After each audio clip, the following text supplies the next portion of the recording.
Hola amigos, ¿cómo están? Televidentes, oyentes, seguidores cibernautas que siempre están pendientes de las redes de Café con Voz y que los viernes nos acompañan acá en Enfoques con Luis Galeano, esta mesa virtual que semana a semana ponemos delante de sus ojos y sus oídos para hablar de lo que ha sido noticia y ha ocupado la atención durante los últimos días. Hoy es viernes 27 de febrero del año 2026. Gracias por sus me gustas, gracias por acompañarnos, gracias por compartirnos y gracias por ser fieles a la programación de la plataforma de Café con Voz.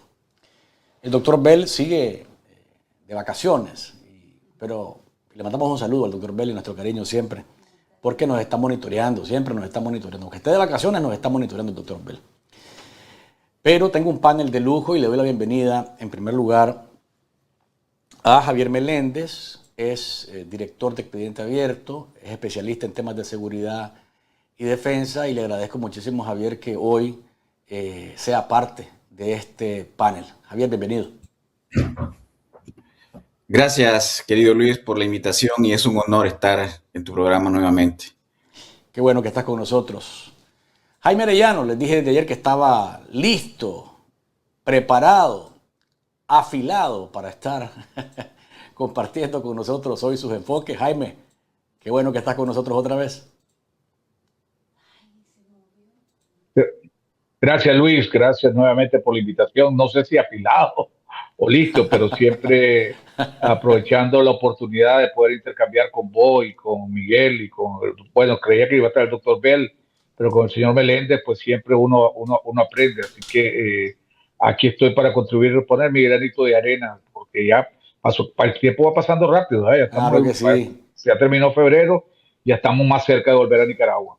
Así que... Que así sea. Bienvenido, Jaime. Y vos siempre estás afilado, aunque digas que no. Y nuestro colega y amigo Miguel Mora Barberena, director honorario de 100% Noticias. Miguel, bienvenido.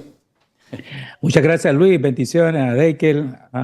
Un saludo a Javier y un abrazo y un saludo a mi amigo Jaime Arellano. Gracias por la invitación. Gracias, de verdad, los tres por estar aquí. Miren, hay varias noticias, pero yo quiero dedicarle la mayor parte del tiempo a lo relacionado con este golpe que Estados Unidos ha propiciado. Yo lo definí como un misil de impacto diverso al corazón de la represión de la dictadura.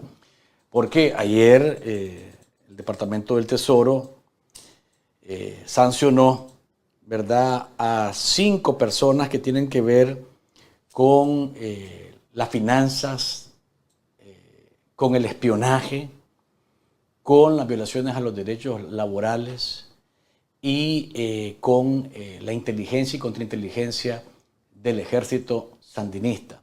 Así que vamos a dedicar la primera parte y casi todo el programa al análisis de esto que está ocurriendo, porque no pasó una semana y después de sancionar a Roberto Guevara, el torturador de la cárcel Modelo, Estados Unidos le vuelve a decir a la dictadura de Ortega y de Murillo, o de Murillo y Ortega: aquí estamos y no vamos a dejar de presionarle. Así que arrancamos. Javier, arranco con vos en este caso para conocer tu primer enfoque sobre esto que ha ocurrido, que, como les digo, ha sido noticia de impacto, porque a pesar de que la dictadura, y particularmente Murillo, trata de guardar silencio y bajar la cabeza, Ortega apareció después de cancelar el sábado lo de Sandino, apareció el lunes, no dijo nada, ¿sí? O sea, yo de lado a lado el discurso, contó cómo mataron a Sandino otra vez, ya eso ya lo sabemos, ¿verdad? Pero bueno, Javier, ¿cómo valorás lo que ha ocurrido con este tema de la sanción?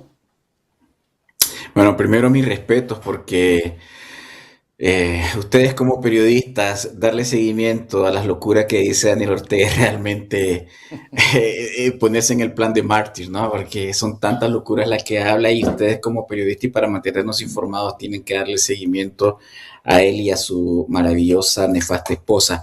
¿Qué te digo, Luis? Ayer, a mi querida amiga Elvira Cuadra, que está en el exilio, colega, de ella aprendo mucho en temas de seguridad, etcétera, etcétera. Nos intercambiamos WhatsApp, ella estaba muy contenta con con la sanción de Gutiérrez, porque los dos sabemos que Gutiérrez fue muy responsable de que ella y yo y otro colega hayamos sido incluidos en la lista aquella de los desnacionalizados, de los declarados prófugos por la justicia, etcétera, etcétera, por el trabajo que teníamos años haciendo en términos de tratar de crear un ambiente de rendición de cuentas hacia el ejército y la policía, ¿no? Y que era un trabajo que nos traía no pocos enemigos o gente que nos criticaba por ese trabajo. Entonces, yo le dije a Elvira, bueno, yo tengo la mala costumbre de ver el vaso medio vacío y me genera el sentimiento que la designación, la sanción a este individuo fue tardada, pero tenemos que quedarnos con el sentimiento. Creo que se hizo justicia, se ha dado un golpe a uno de los oligarcas militares corruptos más nefasto que tiene la dictadura, y esto me complace mucho personalmente.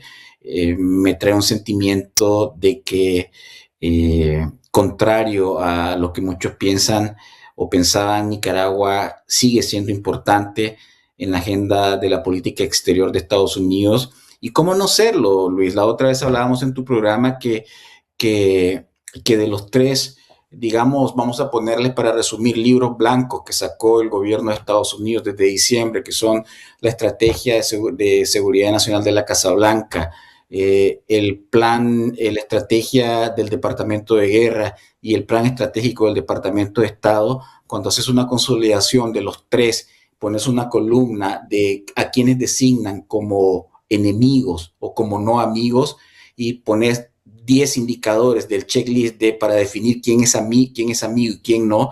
Nicaragua y el régimen están en el 90% de los indicadores para no ser un país amigo y para que sea una preocupación de seguridad nacional importante para Estados Unidos, ¿no? Entonces, en este sentido, vemos felizmente cómo una práctica pone evidencia de que sí estamos en el camino correcto y que sí, esta administración Trump nos da la alegría de tener ese sentimiento de que, no puedo decir a corto plazo, pero quizás a mediano plazo va a suceder algo importante respecto a la dictadura.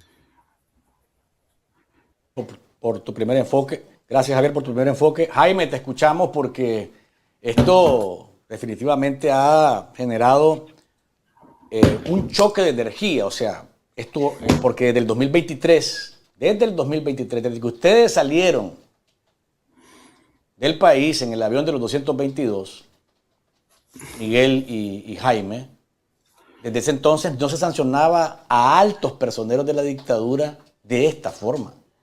O sea, un combo de esta naturaleza no lo mirábamos hace rato. Jaime, te escuchamos. Sí, gracias, Luis, nuevamente, pero antes de entrar al tema, ahorita que me acordé que cuando introduciste a todo el mundo y vi a Miguel, ¿verdad? Me acordé, ¿te acordás aquel imitador, Luis Calderón? Luis Enrique. ¿Verdad? Luis Enrique Calderón, que hacía su show. Sí. Yo me acuerdo que en un show entra y dice, estoy en la Plaza de la República, y de repente entra Rosario Murillo con una camiseta roja, ¿verdad? Y digo yo, oye, va a decir que se volvió liberal, y de repente levanta los brazos y se ve rojinegras. Entonces, ahorita que vi a Miguel con la camiseta roja, digo yo, oye, se me volvió liberal Miguel, pero de repente le veo el fondo, la camiseta También el pelito también es negro.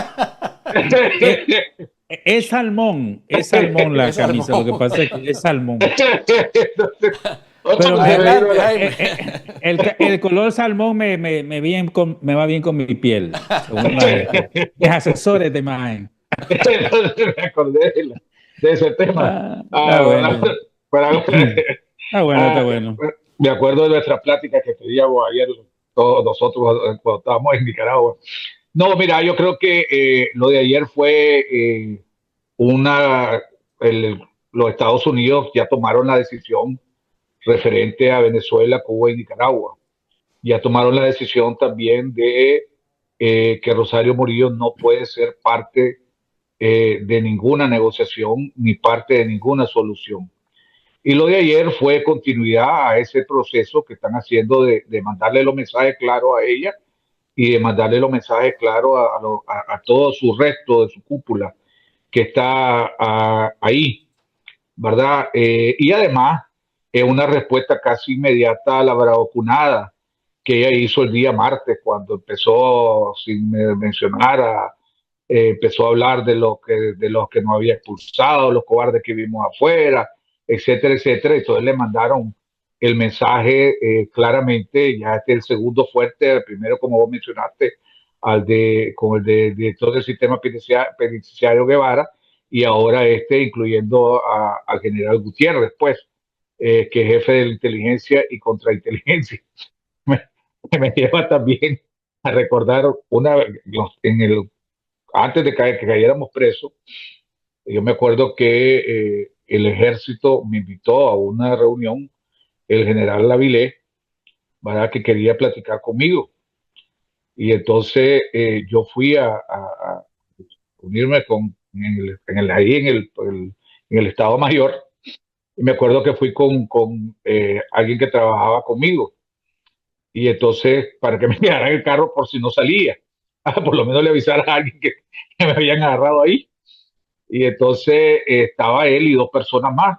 Y entonces empezamos a platicar y en una de esas me dice Avilés, mira, apunta este teléfono para por cualquier cosa, entonces para que esté como en contacto, yo no sé.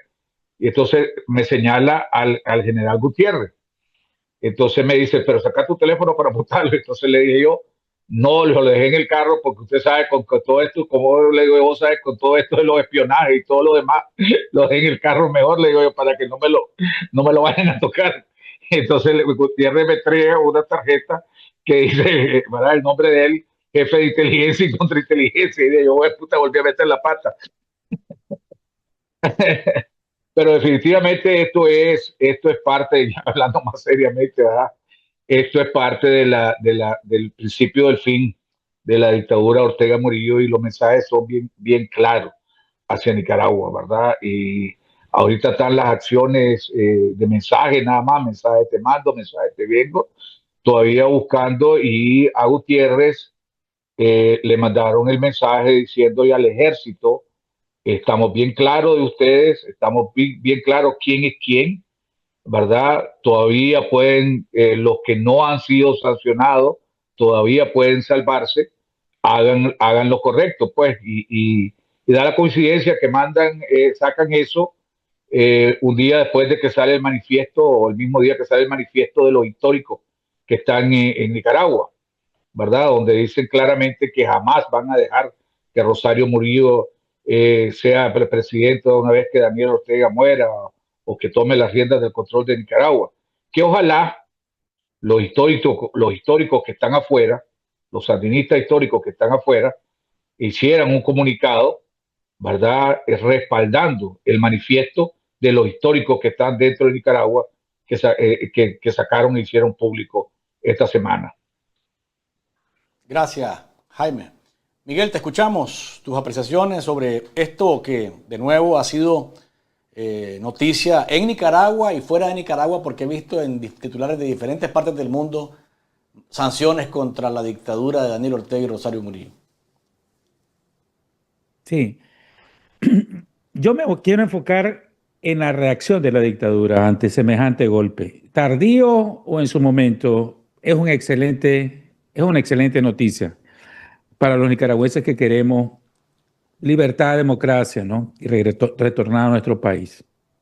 ¿Cuál fue la reacción de la dictadura en la voz de la codictadora? Comenzó a hablar como en términos poéticos hacia lo etéreo, de la valentía, de la paz, de que están dispuestos a restaurar y hablar un montón de cosas que no se entienden. Cuando tenés con nombre y apellido, cuando la han señalado a ella directamente el Departamento de Estado de los Estados Unidos y habla de valentía en su respuesta trasnochada, que no se entiende, la verdad, a quién o qué se está refiriendo específicamente. Una especie de chifleta política, podría decir yo. Creo que es cobarde porque un gobierno que se jacta de ser valiente heredero de la gesta, abro y cierro comillas, heroica de Sandino, del Carlos Fonseca, de Andrés Castro, y etcétera, etcétera, y que están dispuestos a agarrar piedras para enfrentar, abro y cierro comillas, al yanqui invasor, pues que un gobierno no se dé por, ni siquiera por aludido y no tenga la gallardía para defender a sus funcionarios, que son funcionarios claves en el estamento de mantener a esta dictadura en el poder. Entonces, la cobardía, el Operación Avestruz o la Operación Cuzuco me llama la atención. Significa que están con miedo, que están temerosos. Y me pregunto cuánto tiempo más Rosario Murillo y Daniel Ortega van a mantener esa actitud y hasta cuánto tiempo Estados Unidos se la va a permitir.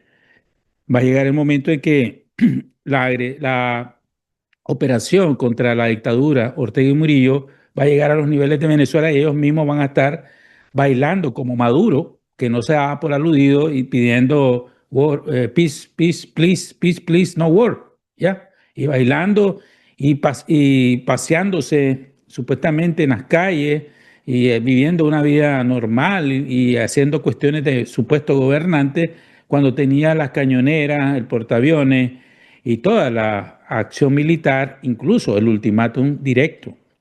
Entonces, me llama la atención que los sandinistas que se jactan de ser muy valientes, pues están respondiendo de una forma muy cobarde. Bueno, un sandinista de esos trasnochados te diría, es inteligente, es prudente, ¿entendés? Pero ¿para qué hablan de valentía, de hidalguía? ¿Qué le pregunto a Rosario Murillo, a Daniel Ortega y a los sandinistas que nos ven? ¿Cómo hubiera respondido Sandino, que es su héroe? ¿Cómo hubiera respondido Andrés Castro? Porque ellos son los que lo repiten, ¿no? Hubieran hecho lo mismo que Rosario Murillo, ni siquiera tener la dignidad ni la gallardía de defender su gobierno y a sus funcionarios. Entonces, eso nos denota a nosotros por dónde viene la cuestión. Ahora, que quisiera que fuera más que una simbólica, porque aunque sean los nombres simbólicos, porque estás hablando de propiedades en Estados Unidos, viajes, visa, etcétera, que no tienen estos funcionarios, que todos ellos ni siquiera pasaporte les permite la dictadura. Pero sí marca una señal. Los tenemos bien vigilados, los tenemos bien analizados, diagramados, y sabemos quién es cada uno de esa estructura. Y vamos por ustedes, para que caiga la dictadura. Pero yo me enfoco en la reacción siempre. ¿Qué tipo de reacción? ¿Qué dijo Rosario Murillo? No dijo nada. O comenzó a tirar chifletas políticas, pero sin atreverse a tomar una acción como la que ellos dijeron que iban a tomar, que cualquier diplomático o gobierno o representación diplomática que se atreviera a decir algo, cualquier cosa, como los españoles, que no supimos a ciencia cierta qué hicieron los españoles y se volaron a todos la cabeza diplomática de Managua. Estoy esperando que hagan lo mismo con la embajada norteamericana en Managua, pero no tienen la valentía ni la gallardía ni siquiera para defender verbalmente a su gobierno, a sus funcionarios. Luis. Ok, gracias, Miguel. Javier, aquí hay un golpe directo al tema del ejército, ya lo hemos mencionado, pero por el caso de Gutiérrez, pero también está en la UAF Membreño, Denis Membreño, y está también Aldo Sáenz. Es decir, este es un golpe que significa a quienes han estado espiando también las finanzas, congelando cuentas, afectando a opositores, a organismos de derechos humanos, pero los dos tienen conexiones indudables con los altos mandos de la Guardia Sandinista y del Ejército Sandinista. Es decir, son señales y son mensajes, como decía Miguel, el tema de que si tienen propiedades aquí, que si tienen cuentas aquí, no es eso lo que está pesando, es el mensaje político directo a cada uno de ellos y a los que los rodean. ¿Qué pensás? Bueno, sí, Denis Membreño, creo que, me corrigen si me equivoco, es un coronel retirado del ejército. Sí. También hay otros tantos militares, ex coroneles en diversas instancias del Estado. Es un modelo muy de, de generación de fidelidad de América Latina y de las dictaduras, ¿no? Igual en el caso de Venezuela, habían 3 docenas de militares y otros cientos exmilitares a cargo en primera línea de diversas instituciones públicas. Lo mismo ha hecho el régimen desde que apenas llegó al gobierno en el 2007 y las cosas se mantuvieron sigilosamente porque los nicaragüenses somos muy así, ¿no? Yo recuerdo que cuando ya vivía fuera de Nicaragua y yo les decía, aquí hay algo raro. Yo llegaba allá por el 2012, 2014 y le decía que hay algo raro, aquí algo huele mal. Y los nicaragüenses, no, hombre, si fíjate que está construyendo carretera, sí, pero siento que medio se está asfixiando aquel ambiente. No, pero mira, pone en la balanza que hay desarrollo, los empresarios están contentos. Sí, los nicaragüenses somos muy así, ¿no? Entonces ya desde antes nunca fue una preocupación. En una democracia más o menos consolidada, uno diría, hombre, ¿y por qué tantos militares en las instituciones? ¿Por qué tantos de militares? Porque desde el inicio el plan fue un proyecto dinástico, el plan fue una dictadura, ¿no? Y nada más fiel que un ex militar o pasar al retiro a un militar para que se haga cargo de una institución. Entonces el mensaje de Estados Unidos en este momento es de que el ejército sandinista va a tener que tomar una decisión pronto de para dónde quiere ir. Vamos por los flancos, los ex militares dirigiendo instituciones claves para la explotación de mercados ilícitos, para el lavado de dinero, para la persecución política, judicial de la gente, y vamos a ir rodeándolo hasta que llegue un momento en que ustedes tienen que decidir. Entonces, indudablemente, lo de Gutiérrez, lo de Membreño es sin duda un golpe contra el ejército por donde se vea. Y quiero decir algo.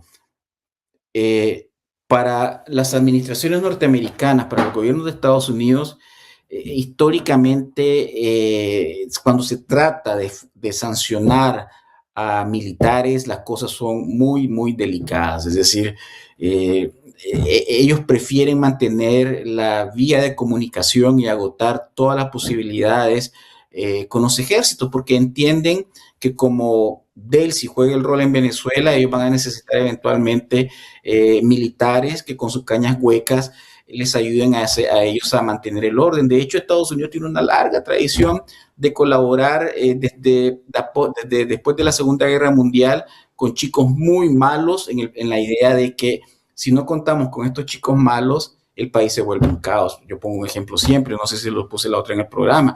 Después de la Segunda Guerra Mundial, Estados Unidos tuvo comunicación y negociaciones con los miembros más notables de la Yakuza, porque la Yakuza tenía un control territorial en muchos vías de Japón que ninguna institución tenía, y ellos eran un agente importante para que no se hiciera el caos después de la Segunda Guerra Mundial.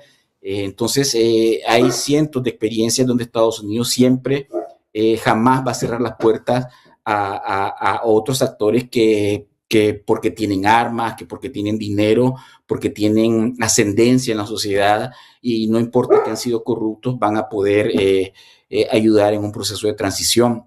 Y digo todo esto para llegar al punto de que indudablemente yo estoy seguro que Estados Unidos no ha descartado al ejército como un actor que podría ser clave en una potencial transición, nos guste o no nos guste. A muchos nicaragüenses de Miami, de otros estados, no les gusta la idea, quieren pasarle cuenta a todos. Igual yo tuve el sentimiento y lo he tenido que hay que pasarle cuenta a toditos de ellos. Pero en algún momento, Luis, yo pienso que vamos a tener que tragar gordo y tener que aceptar que un primer paso para la transición en Nicaragua va a ser convivir con actores que fueron aliados del régimen y estuvieron subordinados al régimen. Es decir, lo que es que yo te digo esto, Luis, porque cuando veo Venezuela, yo veo el pragmatismo y el realismo político a su más máxima expresión de la política norteamericana. De hecho, en todos los programas que vos ves de análisis, ahora todos nos andamos preguntando, ¿y quién va a ser nuestro Delcy? ¿Y quién va a ser el Delcy en Cuba? ¿Quién va a ser el Delcy en Nicaragua? Entonces, en vez de buscando al soldado Ryan, vamos a tener que hacer la película buscando al Delcy de Nicaragua y de Cuba, ¿no? Yo creo que eso nos tiene que abrir la mentalidad a los nicaragüenses. Insisto, nadie, ninguno más, nadie en tu programa me puede decir, de tu audiencia, Javier siempre ha tenido una relación ahí rara con el ejército. Sí, ha sido rara porque llevo decenas de años diciendo ojo con ellos, ¿no? Entonces, que yo llegue a mis 50 y pico de años con este punto de abrirme a la posibilidad que el ejército sea parte de la transición, sí, lo acepto. He llegado a ese punto y vamos a ver qué sucede. Tienen dos opciones. O se van al excusado con Rosario Murillo, o se quedan siendo parte del cambio. Ojalá que ellos acepten ser parte del cambio y ojalá que eso signifique una presión importante para Rosario Murillo y su gente. Lo que pasa es que ella es kamikaze, ella no tiene este tipo de racionalidad, lo que Daniel Ortega sí creo que históricamente lo ha tenido. Gracias, Javier. Jaime, ¿el ejército lo mirás como parte de la solución? Yo hasta el momento sigo viendo, sigo viendo a Vilés acomodado en el asiento en el que está. Eso no significa que no esté pensando. Está cómodo donde está. No significa que no esté pensando, pero mirás, Jaime, al ejército siendo una bisagra para alcanzar un proceso de transición al estilo venezolano. Sí, obviamente, mira, una de las preocupaciones que más tiene el Departamento de Estado y el gobierno de los Estados Unidos es cuando lleguemos al punto de sacar a Ortega y a Rosario Murillo, ¿verdad? ¿Qué va a pasar después? Lo que menos quieren es una guerra civil. Lo que menos quiere es que la gente empiece a pasar cuentas, la pasadera de cuentas y a matarse de un lado a otro.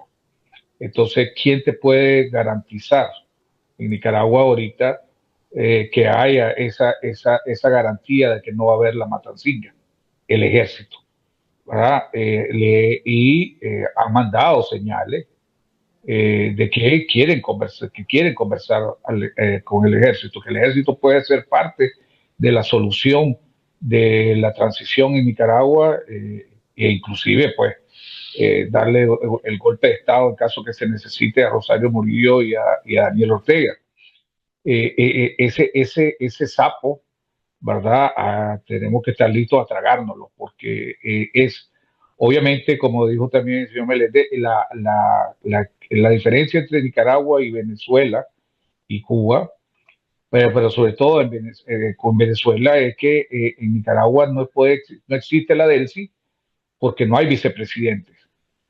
Si en caso de que te querés basar en una base legal, ¿verdad? En Nicaragua, en Venezuela sacaron a Maduro y pusieron a la DELCI, que era la vicepresidenta, ¿verdad? En el caso de Nicaragua, una vez que saqué a Ortega y saqué a la Rosario Murillo, no hay co-vicepresidente, hay copresidente, y han sido tan astutos de que no han nombrado a ninguno de los dos vicepresidentes precisamente para que desde el punto de vista legal, entre comillas, o tener la base, pueda existir una DELCI. Yo creo que precisamente ese es el gran reto que tiene la oposición en Nicaragua, y lo vengo diciendo y lo dije la vez pasada en tu programa, el de poder demostrarle a los Estados Unidos, a la comunidad internacional, que la oposición, los liderazgos de la oposición pueden ser parte en la elaboración de la solución y no ver los toros de largo como le está pasando a la oposición en Venezuela, que lo único que están viendo son los toros de largo. Y si vos has visto, bajo ningún momento están hablando en estos momentos de cambio de regímenes o de elecciones en Nicaragua. Dicen que eventualmente van a haber elecciones en Nicaragua, pero no ahorita. Por eso la vez pasada hablé de la necesidad probablemente de que una de las soluciones podrá ser un gobierno de transición, donde una junta de gobierno de transición tenga a un hombre, en uno de los 5 o 7 miembros de esa junta de gobierno, sea una persona de confianza del ejército. Yo no estoy de acuerdo en que sea alguien del ejército, pero sí alguien de confianza del ejército, ¿verdad? Que podría ser uno de los exgenerales que están en Nicaragua, ¿verdad? Y alguien que definitivamente no le tenga miedo a Rosario Murillo ni a Daniel Ortega. Por eso mencioné a Alex Levin la vez pasada, ¿verdad? Pero definitivamente esa es una realidad. La otra realidad que hay que ver en Nicaragua es, con lo que dice, hay sectores que dicen hay que el Frente Sandinista hay que desaparecerlo, a los sandinistas hay que destruirlo. Bueno, suponete que en Nicaragua hay un día, unos dicen que es un 10, 12%, otros dicen que es un 20%. Ponerle que es un 15% de simpatizantes sandinistas, el Frente Sandinista en Nicaragua. ¿Qué significa eso? 750,000 nicaragüenses. ¿Qué vas a hacer con esos 750,000 nicaragüenses? Sacarlos de Nicaragua, ponerlos en campos de concentración, eliminarlos. ¿Cuál es la realidad? Si querés, platicando con alguien del gobierno de este país, me decían, si quieren, para los que quieran eliminar el Frente Sandinista, háganlo a través de los votos. Háganlo cuando creando instituciones fuertes y a través de los votos eliminan el Frente Sandinista. Esas son realidades. Otra realidad es que en Nicaragua no va a haber una solución de conflicto armado como vieron en los años 80. Eso no va a suceder. Los Estados Unidos no están dispuestos a eso, ni nadie en la comunidad internacional está dispuesto a eso. Y para terminar, para no abusar, yo estoy totalmente de acuerdo. El pánico que tiene Rosario Murillo y Daniel Ortega es enorme. Rosario Murillo, desde que salió el comunicado del Departamento de Estado, acusándola de ilegítima y cobarde, quería expulsar al agregado comercial o a la persona que está encargada de la embajada en Nicaragua y no lo ha podido. Y ahorita tampoco, por todo ese orgullo y prepotencia que le ha caracterizado toda la vida, se ha tenido que tragar su propio veneno, porque inclusive después de sacar las sanciones ayer, la embajada en Nicaragua sacó un comunicado respaldando y ratificando lo que hicieron, y todavía le puso más manteca, la están cochando para ver si lo hace, y se ha tenido que tragar el veneno que ella misma produce, porque ya hubo la reunión, cuando ellas quisieron sacar ella quiso expulsar al agregado comercial en Nicaragua, hubo una reunión donde tuvo Rosario, tuvo Avilés y otra persona más del Estado Mayor, y el ejército en ese momento, a la hora cuando le preguntaron, recomendaron que no se hiciera, ¿verdad? Esa fue la primera prueba. Y en segundo lugar, la paranoia de ella es tanto que no permitió que el ejército de Nicaragua asistiera a la reunión que convocaron el Estado Mayor de los Estados Unidos a todos los ejércitos de Latinoamérica, exceptuando el de Cuba. ¿Por qué? Por miedo, porque tienen miedo. La paranoia de ella es enorme. Gracias, Jaime. O sea, con lo que dice Jaime, entonces sí los invitaron, Jaime, según lo que vos conocés. Tengo entendido que sí fueron invitados. Fueron invitados porque con Javier hemos estado hablando también en algún momento que si los habían invitado y que si que se los habían invitado y que si no vinieron era un desaire, ¿verdad? En primer lugar, si no los invitaron, bueno, si los invitaban es malo y no vinieron es malo, y si no los invitaron también es malo, pero entonces, Jaime, sí, vos conocés que sí los invitaron y que no vinieron. Bueno, exactamente, esa es la información que yo manejo.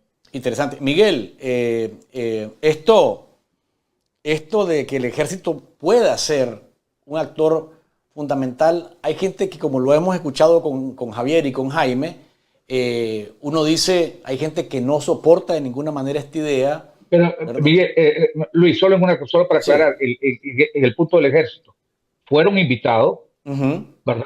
No vinieron, pero dejaron saber que no vinieron porque Rosario Murillo... porque la señora Murillo dijo que no. Porque los copresidentes dijeron que no. Interesante. Miguel, interesante lo que nos dice Jaime, porque Jaime tiene sus contactos acá y bueno, uno sabe que por ahí se anda moviendo. Jaime siempre y obteniendo información entre pláticas y entre cafés, ¿verdad, Jaime? Miguel, el ejército nos guste o no, está ahí, maneja las armas. ¿Están involucrados ellos en la represión? Sí, pero igual está involucrada Delcy Rodríguez en la represión de Venezuela y ahí está jugando un papel que para uno es bueno, para otro es intermedio, para otro es malo.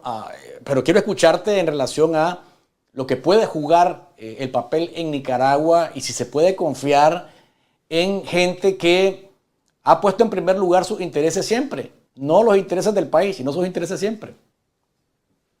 Estás hablando del ejército, Del la cúpula del ejército, sí, ejército. del ejército sandinista. Yo parto de lo siguiente, y conociendo a Ortega y Murillo y a parte de la jefatura del ejército, no puede haber ningún escenario de ese tipo que estamos hablando, de que el ejército participe en algún tipo de transición si no pasa antes algo similar o mayor al 3 de enero de Venezuela. Porque esta gente es loca. O sea, y mandan a morir a mucha gente, ellos no se arriesgan, pero son capaces de eso y más. Y además de locas son, como te digo, acobardadas. Pero a la hora de la hora ellos, si Maduro no lo hizo, ¿ya? Que había venido a ser un advenedizo ideológico de lo que es el castrochavismo del siglo XXI, socialismo del siglo XXI, Ortega no va a hacer nada, ni Rosario Murillo. Ellos se van a capear, ellos se van a callar, ellos se van a meter en un hoyo, pero no van a ceder absolutamente nada. Recién leí, dice, es un par de vetustos ancianos que tienen a toda una generación de jóvenes, incluyendo el ejército, la policía, etcétera, y el pueblo de Nicaragua bajo su control. Es increíble. Dicho esto, en Venezuela, ahí está Padrino López. Y está toda la jerarquía. Han hecho algunos cambios en los mandos superiores, intermedios del ejército venezolano, pero el ejército venezolano, y no solo el ejército venezolano, la dirección de inteligencia de los chavistas está operando con Diosdado Cabello a mínima, bajo tutela y bajo capilla ardiente. Ustedes no pueden seguir matando, torturando, pero ahí andan, ahí están, las armas las tienen ellos. Pero la transición está en proceso. Esta semana el secretario Marcos Rubio dijo que la primera fase de estabilización ya se cumplió y van a la segunda fase, que es la de la recuperación de las libertades, la recuperación económica, para pasar a la tercera fase, que es la transición política, que tiene que desembocar en su punto más álgido en una elección libre, justa y transparente para que el pueblo venezolano decida quiénes son sus nuevas autoridades en todos los estamentos. Nosotros, si miramos lo que está haciendo Estados Unidos, y nosotros no tenemos armas ni organización interna tan poderosa para hacer cambiar a lo que te digo son un par de dictadores que son asesinos y criminales y altamente tercos en su locura ideológica, ¿ya? De mandar a matar. Que eso es bueno y es malo, porque si siguen ese plan, pues le puede pasar lo del 3 de enero a él y a ella. Y van a ir a compartir celda donde está Flores, Silvia Flores, y donde está Maduro. Pero tendríamos que llegar a ese día, a esas circunstancias geopolíticas que no estamos.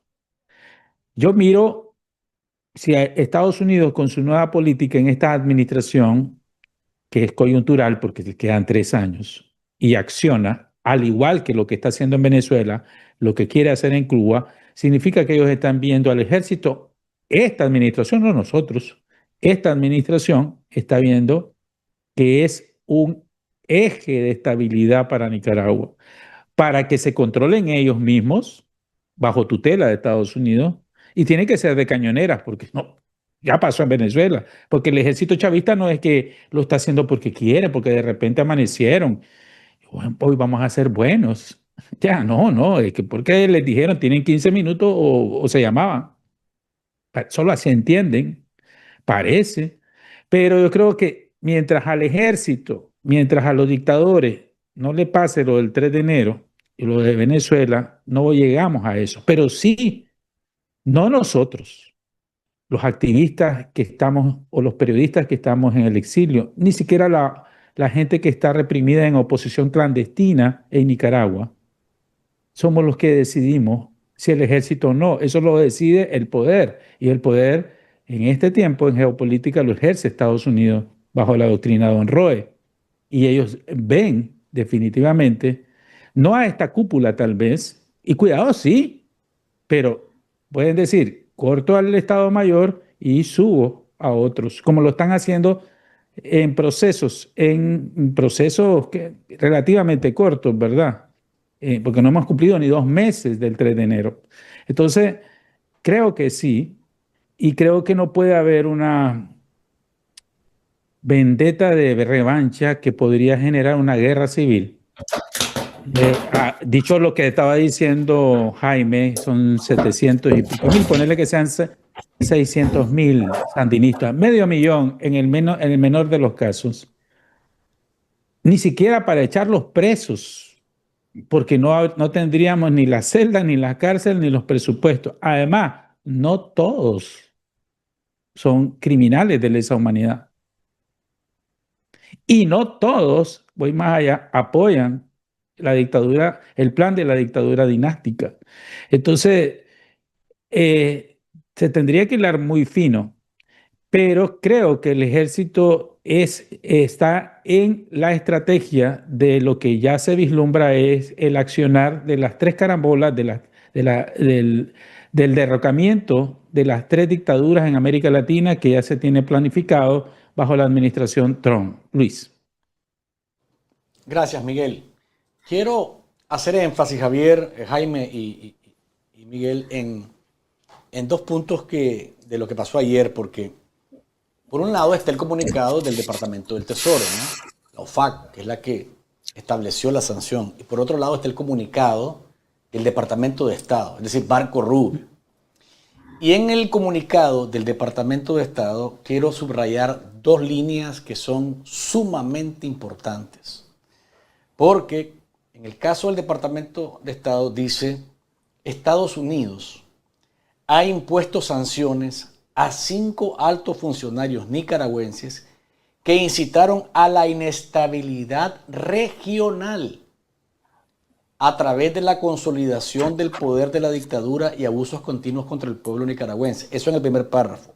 Y en el último párrafo dice, el Departamento de Estado, Marco Rubio, dice, esta administración continuará utilizando todos los mecanismos diplomáticos y económicos disponibles para hacer frente a aquellos que amenacen la seguridad nacional de los Estados Unidos en nuestro hemisferio. Jaime, comienzo con vos en esta parte, porque en otros programas hemos hablado de la necesidad de remachar, empujar con más fuerza lo relacionado con el tema de que Nicaragua o la dictadura de Nicaragua es un problema de seguridad nacional para los Estados Unidos. Y en este caso también esta línea que dice que los que están sancionados o los que fueron sancionados incitaron a la inestabilidad regional. O sea, estamos hablando de que hay información puntual de que estas personas han estado ahí empujando acciones que son altamente peligrosas y significativas para los Estados Unidos. Jaime. Mira, sí, solo quería agregar un poco a lo que dijo, y diferir un poco lo que dijo Miguel en su intervención al final. La diferencia que hay ahorita, lo que marcó el 3 de enero, es la captura de Maduro y cómo se capturó a Maduro, ¿verdad? A Maduro se le ofrecieron todas las salidas a vivir por haber, ¿verdad? Podía llevarse su dinero, podía hacer todo lo que quisiera fuera de Venezuela, etcétera. ¿Por qué no aceptó Maduro? Porque él se sentía que era intocable, ¿verdad? ¿Se acuerdan que Maduro salió y decía, vengan aquí lo espero, cobarde, venga a Venezuela, ¿verdad? ¿Por qué? Porque tenía lo mejor de la seguridad cubana, había comprado lo mejor de la tecnología china y rusa en asistencia técnica de aparatos militares y él se sentía intocable. Y los Estados Unidos llegaron, neutralizaron toda la tecnología china y rusa que había en Venezuela y agarraron a Maduro y se volaron a todos los cubanos, la asesoría cubana que tenía de lo mejor al lado de él, Maduro. Eso cambió el panorama político desde el punto de vista político y militar y estratégico, cualquier visión que tuvieran Ortega y Murillo. Si a Maduro, con todo lo que tenía y todo lo que había construido y todo lo que tenía alrededor de él, no pudo evitar que se lo llevaran, imagínate qué capacidad va a tener Ortega o Murillo de poder impedir eso. A eso agreguémosle que prácticamente a los 10 días o a las 2 semanas de lo que sucedió en Maduro, los Estados Unidos dejaron saber que que sabían del búnker de 254 metros cuadrados que tenían en el Carmen y que inclusive tienen el diseño de eso, ¿verdad? Entonces, le están diciendo a Maduro, le están diciendo a Rosario Murillo y a Daniel Ortega, te crees todavía. Bueno, a Rosario Murillo ya no, a Rosario Murillo ya la descartaron. Con vos no hay nada que negociar, vos sos intransigente, vos sos para papá, vos no tenemos ganas, vos, Daniel Ortega, que ya tenés 70 y pico de años, 80 y pico, 80 de años, no sé cuánto tendrá Daniel, que está bien enfermo, que está con problemas, pero además, acordémonos que después de lo de Maduro, toda la familia, todos los hijos de Ortega convocaron a una reunión, ¿verdad? Para hablar la posibilidad de qué negociación se podía dar, porque no quería que le pasara lo mismo que le pasaba a Maduro. Entonces vos tenés a 11 cipotes que tienen reales, la fortuna de Daniel Ortega y Rosario Murillo calculado que se han robado alrededor de 4.000 y pico millones de dólares, ¿verdad? Y entonces los hijos, apartando 3 de ellos que tienen aspiraciones y juegan en el ámbito político en Nicaragua, ¿verdad? Y que tienen aspiraciones dinásticas, los demás no, ¿verdad? Pues apartando el otro loco que tienen a la esposa bajo cárcel, que supuestamente dicen, pues. Pero los demás no. Entonces la situación es diferente hacia Daniel Ortega. Yo no veo a la cúpula del ejército siendo parte de la solución, pero sí veo al resto del ejército. Y Javier, que ha estudiado la parte militar, acordémonos que cuando se dio la ley de la reforma del ejército, se estableció la carrera militar y con el estancamiento de Avilés como general del ejército, hay mucha gente que se metió al ejército para seguir una carrera militar y no ha podido seguir la carrera militar porque está el estancamiento en el tope. Entonces el ejército puede negociar por su propio lado. ¿Por qué? Porque además tiene bastante plata fuera de Nicaragua. Casi toda su plata la tiene fuera de Nicaragua, ¿verdad? Mucha de esa plata la tienen jugando en la bolsa de valores de Nicaragua. Y ahorita lo que le mandaron a decir con esto, con el general Gutiérrez y con los otros ex militares en las otras instituciones es, bueno, estás dispuesto a perder todo lo que tienen, estás dispuesto a perder todo lo que son miembros del ejército, perder lo que tienen por la intransigencia de la cúpula del ejército. Entonces, esos son los mensajes que se están mandando ahorita, aparte de que la vez pasada en tu programa yo lo mencioné, que había habido una comunicación entre alguien del ejército con los Estados Unidos, que por lo que veo no ha progresado, por lo que sucedió el día de ayer. ¿Me entendés? Entonces, la situación en Venezuela y en Nicaragua es diferente. Otra cosa que facilita una negociación en Nicaragua, que no había en Venezuela ni en Cuba, es que en Nicaragua hay una embajada que ha estado funcionando todo el tiempo. Ni en Venezuela ni en Cuba ha habido embajada. La están reconstruyendo ahorita y le dieron la labor de reconstruir la embajada nicaragüense, la embajada de los Estados Unidos en Venezuela, a nuestra buena amiga, que los nicaragüenses tenemos un grato recuerdo de ella, la embajadora Laura Sousa. Y tenés en Nicaragua, en Nicaragua tenés al señor Bauren, que es de línea dura, que no le tiembla el pulso, y ya lo hemos visto que ha mandado todos los mensajes que tiene que mandar. Entonces los escenarios son diferentes. Yo sí veo al ejército, no a la cúpula del ejército, probablemente la cúpula del ejército le van a decir andate, en caso de que acepten negociaciones, pero no va a ser la cúpula del ejército la que va a garantizar la transición en Nicaragua. Jaime, rapidito, porque te me fuiste a lo del ejército siempre, pero el tema de seguridad nacional y desestabilizar en temas regionales. Ese es otro punto. Mira, ¿cuál es lo que está convocando el próximo fin de semana? De este fin de semana, el 7 de marzo, en Miami, va la cumbre de presidentes convocada por Trump con el tema exclusivo de cómo expulsar la influencia china en Latinoamérica. Escudo de las Américas. Nicaragua, en Latinoamérica especialmente, ¿verdad? Que ya son 12 presidentes los que han confirmado que van a estar presentes y presidentes electos en esta cumbre. ¿Qué es lo que ha hecho Nicaragua? Nicaragua le ha entregado, ¿cuánto? Más de 72 concesiones a China, equivalente al 10% del territorio nacional. Ya no digamos el control del puerto de Corinto y lo que quieren hacer en la costa atlántica. O sea, para el problema, y tengo entendido, y hay hemos estado hablando un grupo con varios de los presidentes que van a asistir a esta cumbre, y el presidente de Panamá se comprometió a poner en agenda que claramente que Daniel Ortega y Rosario Murillo y que Nicaragua es un problema de seguridad nacional para la región. En caso que no esté en agenda, el presidente de Panamá se comprometió a hacer eso en la agenda, ¿verdad? Y nosotros también hay gestiones que más adelante van a salir públicas de lo que se está haciendo, pero para los Estados Unidos está bien claro que Nicaragua es un problema de seguridad nacional. Y ese es el punto clave para que los Estados Unidos actúen, para que sigan actuando sobre lo que están actuando. Ok, gracias. Javier, tu punto sobre esto, porque de nuevo hay un énfasis especial tanto en el Departamento del Tesoro como en el Departamento de Estado en relación a seguridad y el tema de inestabilidad regional provocada por los que fueron sancionados y por la dictadura sandinista. Sí, completamente de acuerdo con el enfoque de Jaime. Ya lo habíamos mencionado antes.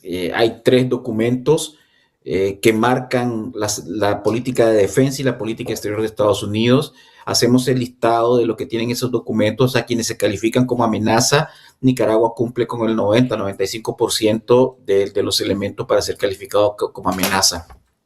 La principal plataforma de China en Centroamérica. El principal aliado de China en Centroamérica. Una alianza histórica desde que entró nuevamente al gobierno con Rusia. Y a propósito, voy a hacer un poquito de publicidad. Por favor, esperen nuestro nuevo informe sobre la huella estratégica de Rusia en Nicaragua. Es lo mejor que se ha hecho en muchos años sobre la presencia rusa en Nicaragua. Y luego tienes un Estado que hospeda narcotráfico. Un Estado que da refugio a terroristas, narcotraficantes y corruptos.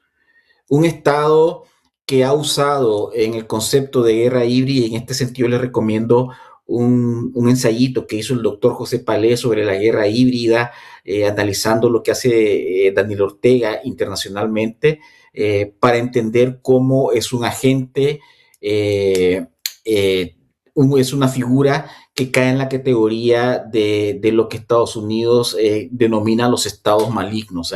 Para Nicaragua, para Estados Unidos, Nicaragua es un estado maligno.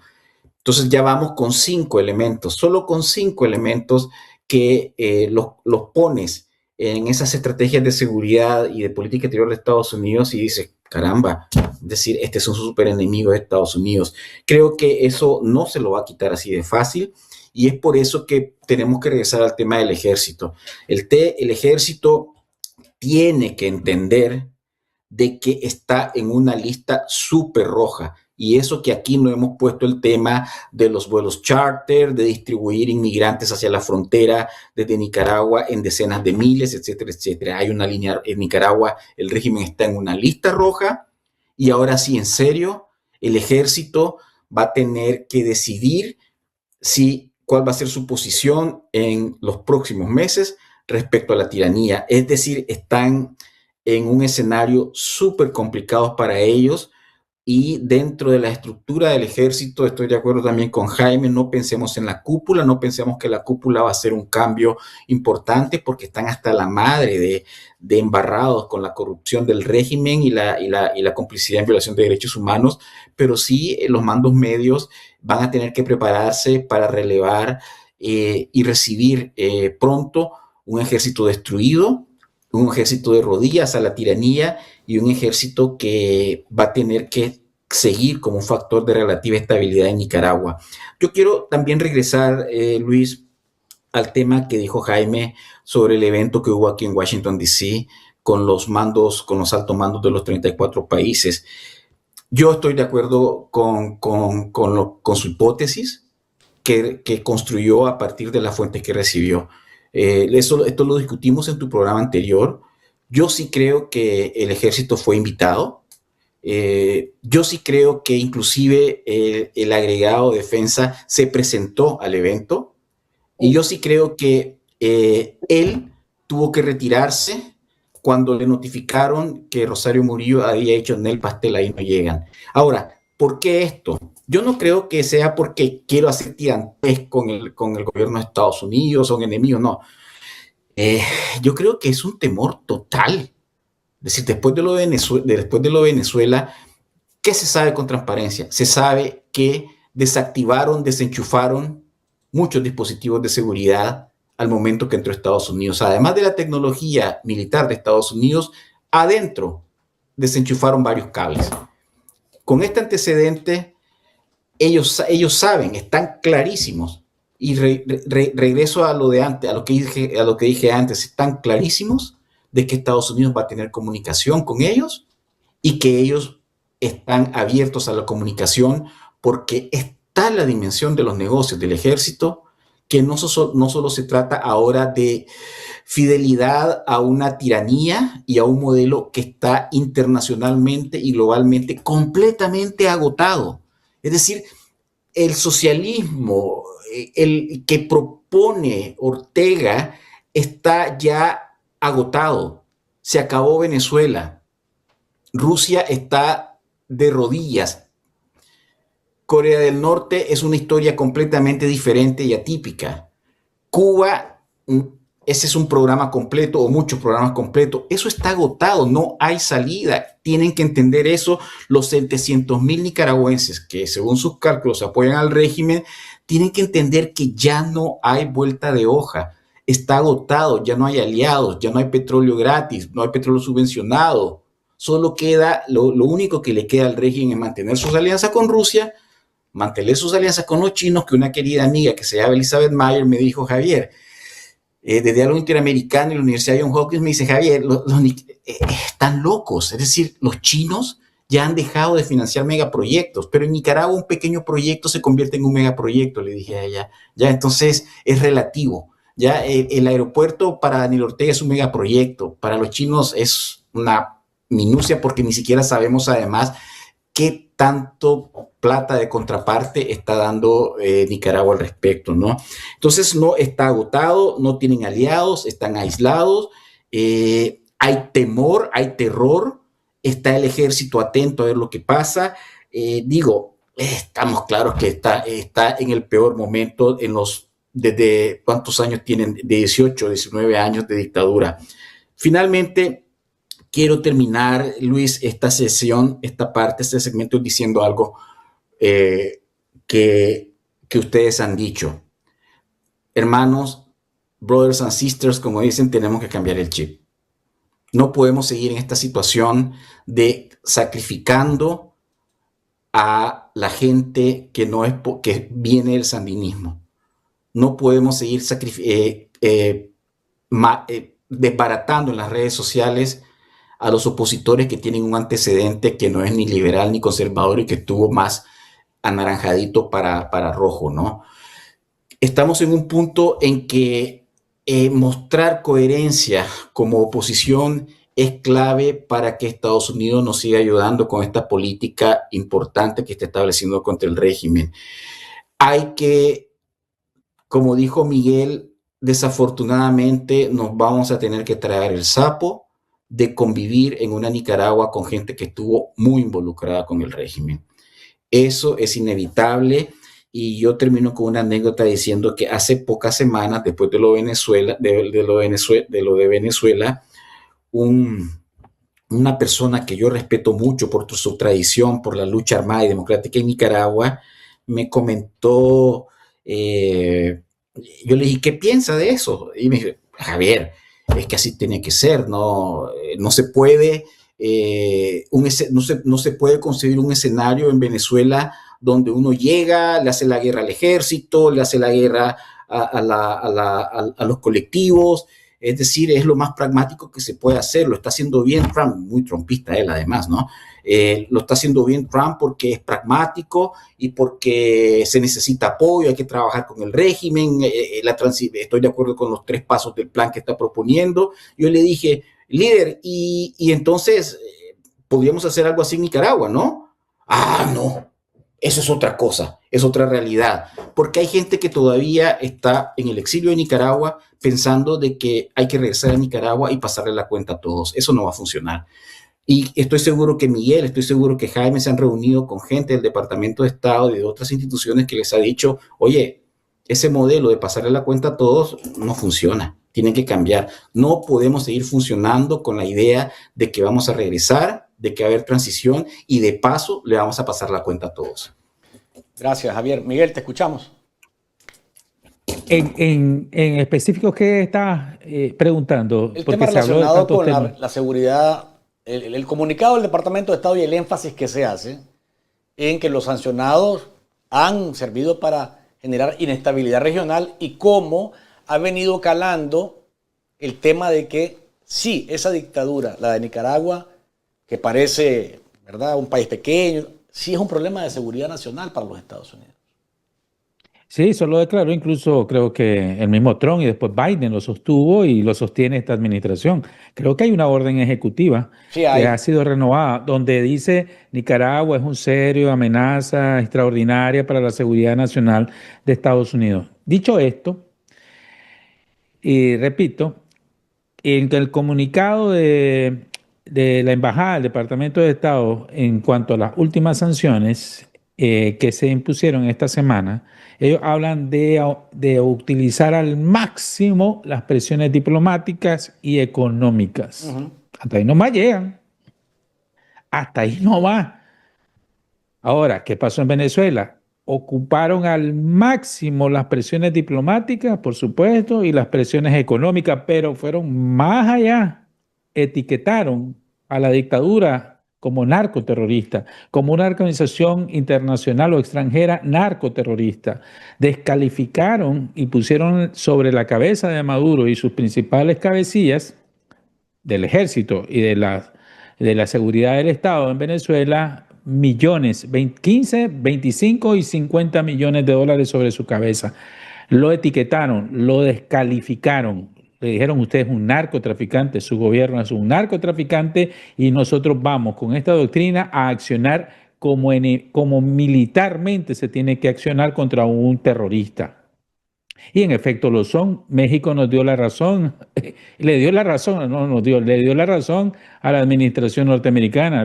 El narcotráfico es terrorista, mira cómo se tomaron 20, causaron terrorismo en 20 estados de 31 de los mexicanos. Dicho esto, todavía parece que no hemos llegado, no es que no vayamos a llegar al momento del 3 de enero, al momento de decirle y descalificar al máximo a la dictadura y ponerle precio sobre su cabeza. ¿A quiénes hay que ponerle precio? Según lo que pasa con el método Venezuela. Bueno, comienzan por la cabeza política, al dictador narcoterrorista, Nicolás Maduro.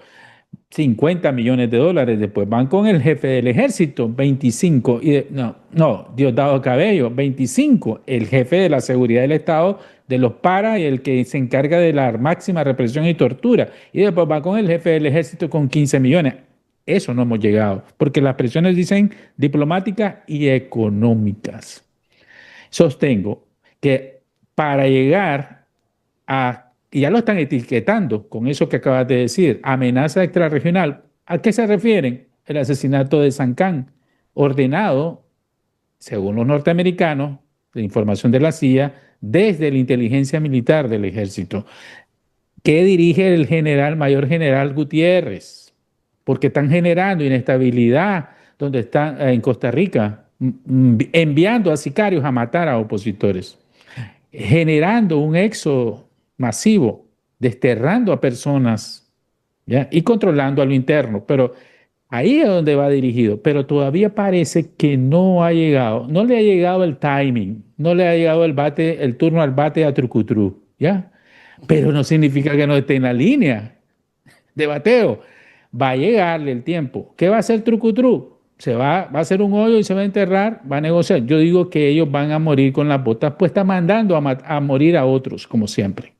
¿Ya? Entonces, hasta que no le llegue el 3 de enero y pongan a la inteligencia militar, a la seguridad del Estado sandinista, al ejército y a la cúpula política, a los codictadores, con la amenaza que tuvo Maduro, no creo que haya mayor cambio por ellos.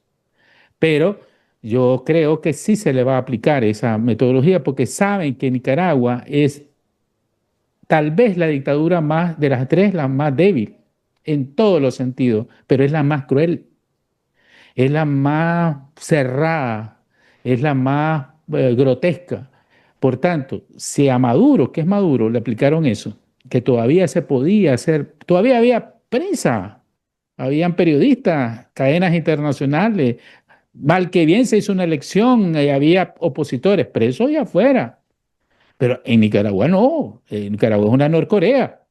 Entonces, sí es una amenaza, sí está catalogada, pero no le ha llegado el turno al bate. Y tal parece los dictadores van a cometer el mismo error de Maduro y decirle a Flores, no, los norteamericanos no van a, no. Nosotros vamos a engañarlos, vamos a ganar tiempo. Trump va a pasar y nosotros nos vamos a quedar. Y después viene el chihuín. Ojalá que cometan ese error histórico, Luis. Gracias Miguel. Solo leo rápidamente esto que empalma con el tema de la seguridad, de la inteligencia y el mensaje al ejército, porque dice que la Dirección de Inteligencia Militar y Contrainteligencia, DICIM, es fundamental para monitorear a los manifestantes, a los periodistas, a los defensores de derechos humanos y miembros militares retirados considerados desleales, y esto es lo que decía Miguel en relación a Roberto Sancami, lo que pasó con Roberto, ordenado, lógicamente, y esto lleva un mensaje entre líneas, esto es ordenado por estos criminales desde el Estado Mayor para que acabaran con la vida de Roberto allá en Costa Rica. Déjame hacer una pausa comercial y volvemos con un pedacito más del tema de las sanciones y volvemos con Venezuela y Cuba, que lógicamente son temas internacionales que tenemos que meterles un poquitito el colmillo a la vuelta de la pausa. Ustedes, amigos que están siguiéndonos, gracias por acompañarnos, gracias por su me gusta, gracias por compartirnos y ser fieles a cada uno de nuestros programas. Ya regresamos. En tiempos de censura, informarse es un acto de libertad. Llega la nueva aplicación de 100% Noticias, diseñada para dispositivos móviles imposible de censurar. Más moderna, más liviana, más poderosa que nunca. Tu experiencia será más ágil, personalizada e interactiva. Descubrí las nuevas funciones que te mantendrán siempre informado. Vos elegís qué querés recibir. Activa o desactiva alertas por categorías, política, migración, internacionales y más.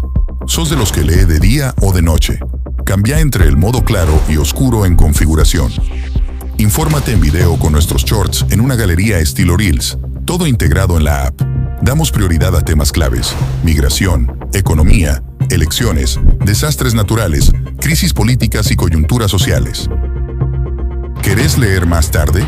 Guarda tus noticias favoritas en Mis Contenidos y accede cuando quieras.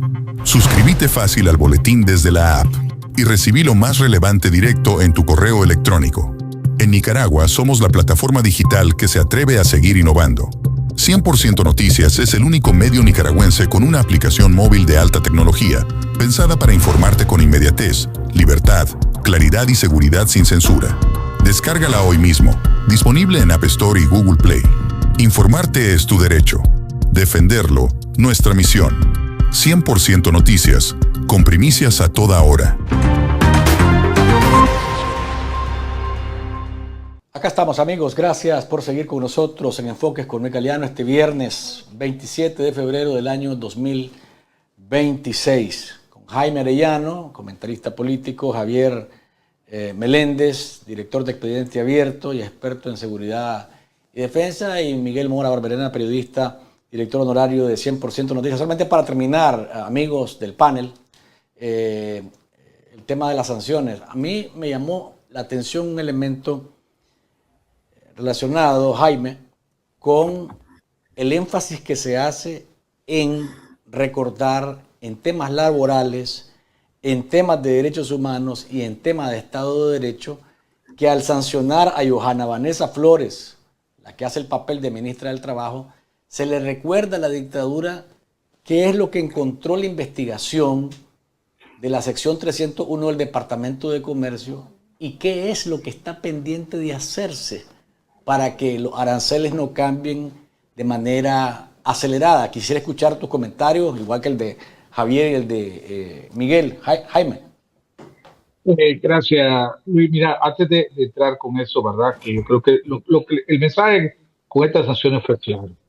Nosotros los Estados Unidos estamos bien claros cuál es el mapa de Nicaragua, qué es lo que hace cada uno, cómo lo está haciendo, a dónde está afectando, qué es lo malo que están haciendo, y le estamos levantando el expediente y tenemos el expediente de cada uno de todos, independientemente en qué institución esté, en qué área afectese. Ese es el mensaje claro que le están mandando. Pero yo quería tocar también el tema que dijo Javier, porque creo que es muy importante. Nosotros tenemos que aprovechar, los nicaragüenses, y estoy de acuerdo en lo que dice Miguel en el sentido que a Nicaragua no le ha llegado el turno. Nosotros somos los terceros al bate. Pero lo que tenemos que aprovechar es precisamente viendo la situación de Venezuela, ¿verdad? Y aprender de lo que pasó en Venezuela y lo que está pasando en Venezuela para que a nosotros no nos suceda o podamos nosotros tener incidencia.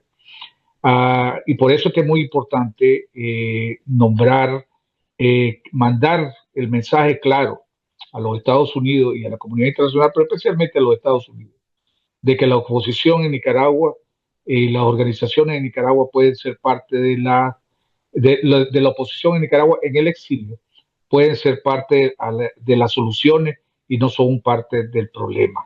Yo creo que es muy importante tratar, y yo creo que un error que ha habido es que se ha querido poner a todas las diferentes ideologías y a toda la oposición nicaragüense, independientemente de la ideología que tenga, en un mismo barco. Y eso ha fracasado.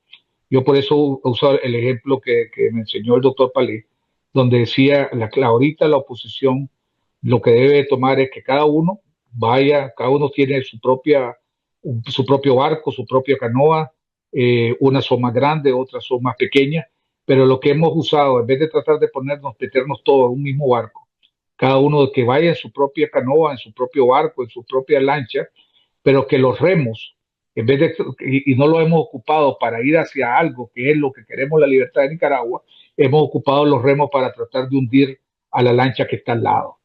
Y entonces ahorita lo que debe haber es una tregua de todo, debe haber algún tipo de comunicación o coordinación en acciones que hay que tomarse, ¿verdad? Para poder mandar el ejemplo a los Estados Unidos de que Nicaragua puede ser, la oposición en Nicaragua puede ser parte de la posición de Nicaragua en el exilio, puede ser parte de la solución y puede ser parte de armar el muñeco con que se va a finalmente trazar el destino de Nicaragua.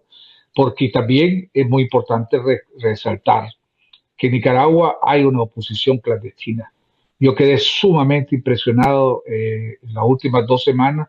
He tenido la oportunidad de poder platicar con líderes de la oposición que están en Nicaragua y te das cuenta todo lo que tuvieron que hacer para poder estar en esa comunicación, a dónde tuvieron que irse a esconder, a dónde tuvieron que meterse, todas las gestiones que tuvieron que hacer para poderse hacer. Y la oposición en Nicaragua clandestina está activa y se está organizando y hay entusiasmo. Y hay entusiasmo porque sienten y presienten que ya el principio del fin de la dictadura de Ortega ya comenzó. Entonces yo creo que es muy importante y todos, independientemente de la ideología que tengamos, ¿verdad? ¿Qué es lo que hemos buscado? ¿Qué es lo que hemos luchado? ¿Qué es lo que hemos buscado? Para que en Nicaragua tengamos instituciones fuertes, para que el país crezca y que sea el pueblo, a través del voto, el que decida quién es el que debe, quién es el que debe regir, guiar el pueblo de Nicaragua. Entonces, si eso, ¿verdad? Entonces, si lo que no simpatizamos con el sandinismo, ¿verdad? Y lo queremos reducir al máximo, ¿verdad? De presión, es a través de los votos, ¿verdad? Vamos a elecciones con instituciones claras, fuertes y transparentes, ¿verdad? Y que sea el voto el que decida. El pueblo de la mayoría va a decir si la que quiere es la ideología liberal, si la que quiere es la ideología conservadora, o si quiere la ideología sandinista, o la ideología social cristiana, o cualquier ideología que haya. Esa es la Nicaragua que todos hemos luchado. Entonces, démonos la tregua, démonos todas las treguas para que podamos ser parte de la construcción de la nueva Nicaragua, de los planes que los Estados Unidos lo están haciendo. Porque la dictadura Ortega Murillo la van a cambiar. La pregunta es, ¿vamos a tener nosotros la habilidad y la capacidad de poder ser parte de la toma de decisiones de cómo se debe de hacer y cómo se debe hacer la transición en Nicaragua, o vamos a recibir instrucciones como la están recibiendo en Venezuela la oposición y que le están dejando saber? Alguien me decía de María Corina, del equipo de María Corina, que cuando se reunió con Trump le preguntó, bueno, ¿y cuándo vamos a regresar cuándo voy a poder regresar a Venezuela? Y le dijeron, platiquemos en abril y tal vez en abril te dejamos saber cuándo vas a poder regresar a Venezuela. Nosotros no queremos que nos pase eso. Nosotros queremos ser parte de esa toma de decisiones, ser parte de rayar el cuadro, y para hacer eso tenemos que demostrar que tenemos la madurez y que tenemos la habilidad y la inteligencia, ¿verdad? Que hemos aprendido de nuestros propios errores y nuestras propias lecciones y los errores que han cometido otros en otros países, para crear el escenario para realmente hacer realidad el sueño de los que estamos afuera y sobre todo el sueño de los que están adentro, que están sufriendo mucho más que nosotros. Ok, gracias, Jaime. A propósito que Jaime menciona lo de la oposición, ¿verdad? Y la necesidad de estar organizado. Hay, durante las últimas semanas, yo diría que desde el 3 de enero para acá, hay una efervescencia, hay una calistenia importante que se está viendo en los movimientos opositores. De hecho, hay una reunión el 21 y 22 de marzo convocada por el padre Benito Martínez Gamboa en Miami, y bueno, mirábamos que diferentes grupos están interesados en participar. Miguel, ¿mirás que este encuentro podría tener algún tipo de asistencia diversa, lo cual sería diversa y masiva? Cuando digo masiva no es que miles, sino que las principales plataformas, organizaciones, movimientos y rostros, ¿verdad?, de la oposición en el exilio pudiesen participar en el evento y mandar un mensaje. ¿Qué tan probable lo mirás? Porque hay resquemores, ¿no? Hay resquemores siempre que a veces prevalecen antes que, como dice Jaime, dar tregua y decir, bueno, es el momento de plantearnos como un bloque, y que a la hora de preguntar a Estados Unidos quiénes son, aquí estamos, estos somos. Me extrañaría que pudieran llegar todos o la mayoría, por lo mismo que acabas de decir. No lo miro imposible. De inicio, los que se autodenominan políticos o que pretenden ser partidos políticos en el exilio, deberían de accionar como políticos y buscar un acercamiento, aunque no estén de acuerdo con posiciones de los convocantes, porque esa es la actitud política correcta, ¿no? Está bien que ellos se organicen bajo su ideología, dicen que son liberales, magnífico, tienen todo su derecho. Dos, y estoy hablando directamente de Félix y su Ruta por el Cambio, un grupo de activistas que dicen ser liberales y que quieren ser un partido político, una opción política en Nicaragua. Y CPORL, que está ahora bajo el mando designado de Juan Sebastián Chamorro. Yo esperaría madurez política y todo lo que dicen público porque lo hagan correcto, o sea, que lo ejecuten si hay una convocatoria que pierdo yo como político, ir a sentarme. Yo sé que tal vez no voy a compartir todo lo que digan los convocantes o los otros asistentes, pero mi deber político es ir a escuchar, ir a platicar, ir a dialogar, ir a confrontar, ir a buscar acercamiento, diría yo. De ahí hay otro montón de organizaciones juveniles, etcétera, etcétera, que también deberían de asistir. Debería asistir la Concertación Democrática, debería de estar ahí, y olvidarse de los pleitos y los Monteverde. egos.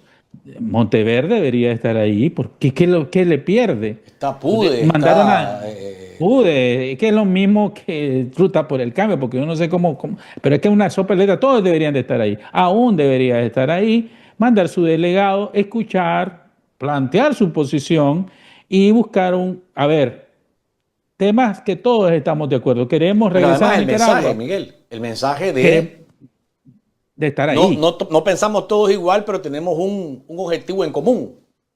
Sí, pero comienza la descalificación. ¿Y quién es el padre Benito? ¿Y qué se cree Medardo Mairena? ¿Y por qué yo voy a ir a dar mi capital político? Pues capital, ¿cómo que? Uy, capital político. Entonces, no, es que me cae mal. Nimiedades, ¿no? Pero yo les llamaría a ser maduros políticamente y asistir a una convocatoria, hombre.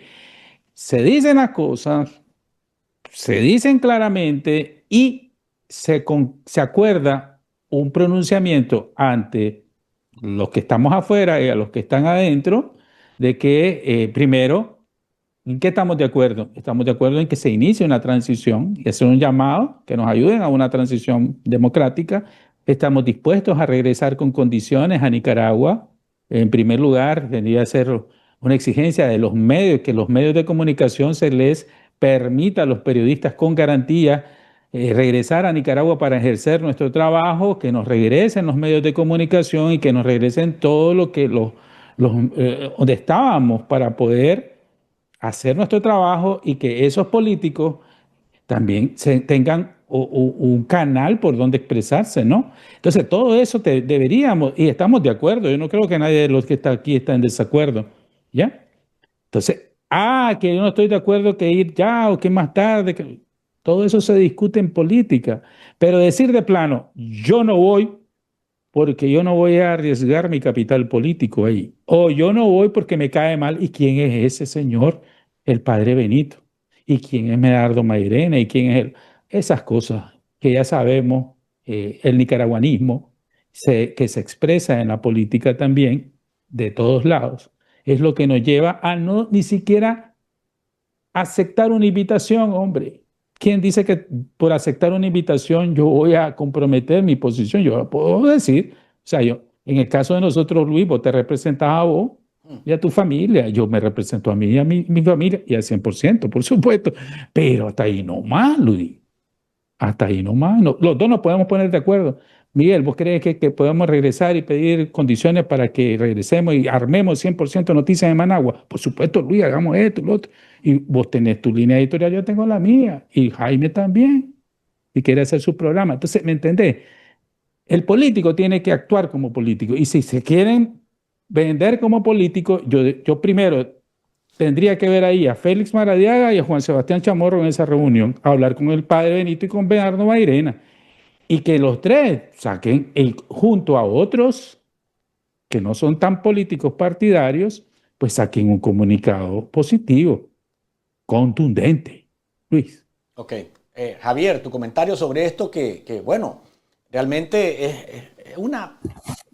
tarea pendiente de la oposición organizada en el exilio o desorganizada en el exilio que no se encuentra, tener un punto de coincidencia para que en Nicaragua se vea de alguna manera que hay esperanza en un bloque y en Estados Unidos también un interlocutor ante la posibilidad de alternativa en el poder.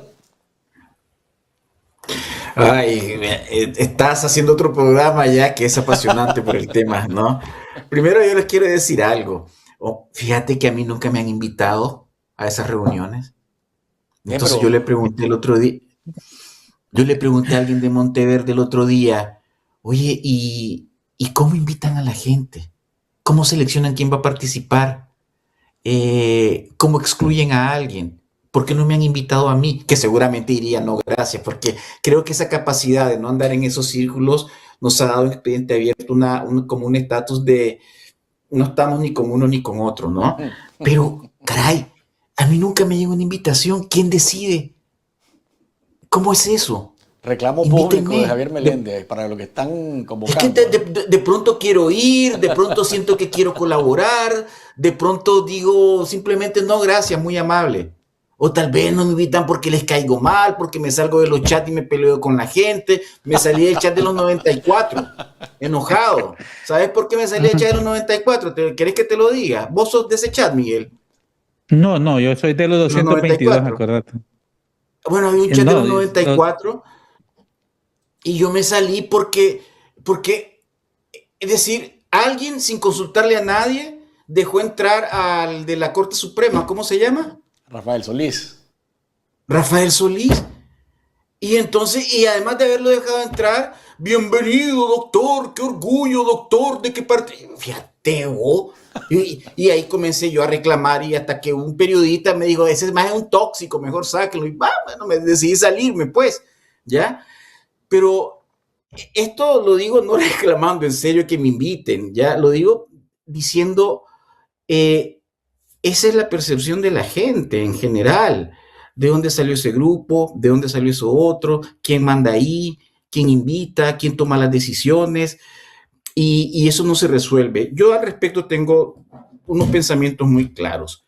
Primero, y me disculpan mis amigos de derechos humanos, de estudiantes, ambientalistas, es decir, yo creo, estoy convencido que ya es hora que los partidos políticos, sin ningún tipo de vergüenza, se asuman como partidos políticos y se organicen en el exilio y que desarrollen sus mecanismos de negociación entre ellos. Yo lo que he visto desde el 2018 y hasta ahora es que no podemos seguir con un modelo de mesas de trabajo donde hay un montón de ONGistas, un montón de activistas, un montón de periodistas, un montón de esto y lo otro, que quieren funcionar como oposición, pleca partido, pleca movimiento social y luego desarrollan mecanismos donde solo se toma una decisión si estamos todos de acuerdo.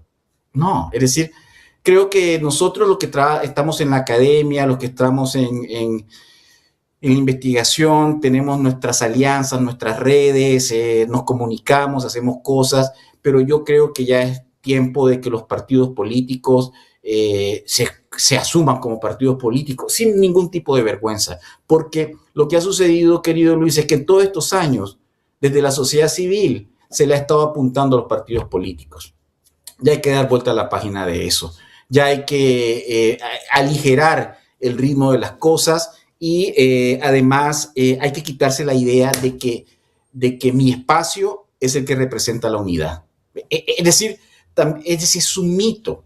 Es decir, la unidad no significa todos juntos, la unidad significa todos conversando y teniendo un plan, como alguien dijo de ustedes dos. ¿Queremos la transición en Nicaragua? Sí. ¿Queremos sacar al régimen? Sí. ¿Queremos? Esa es la parte.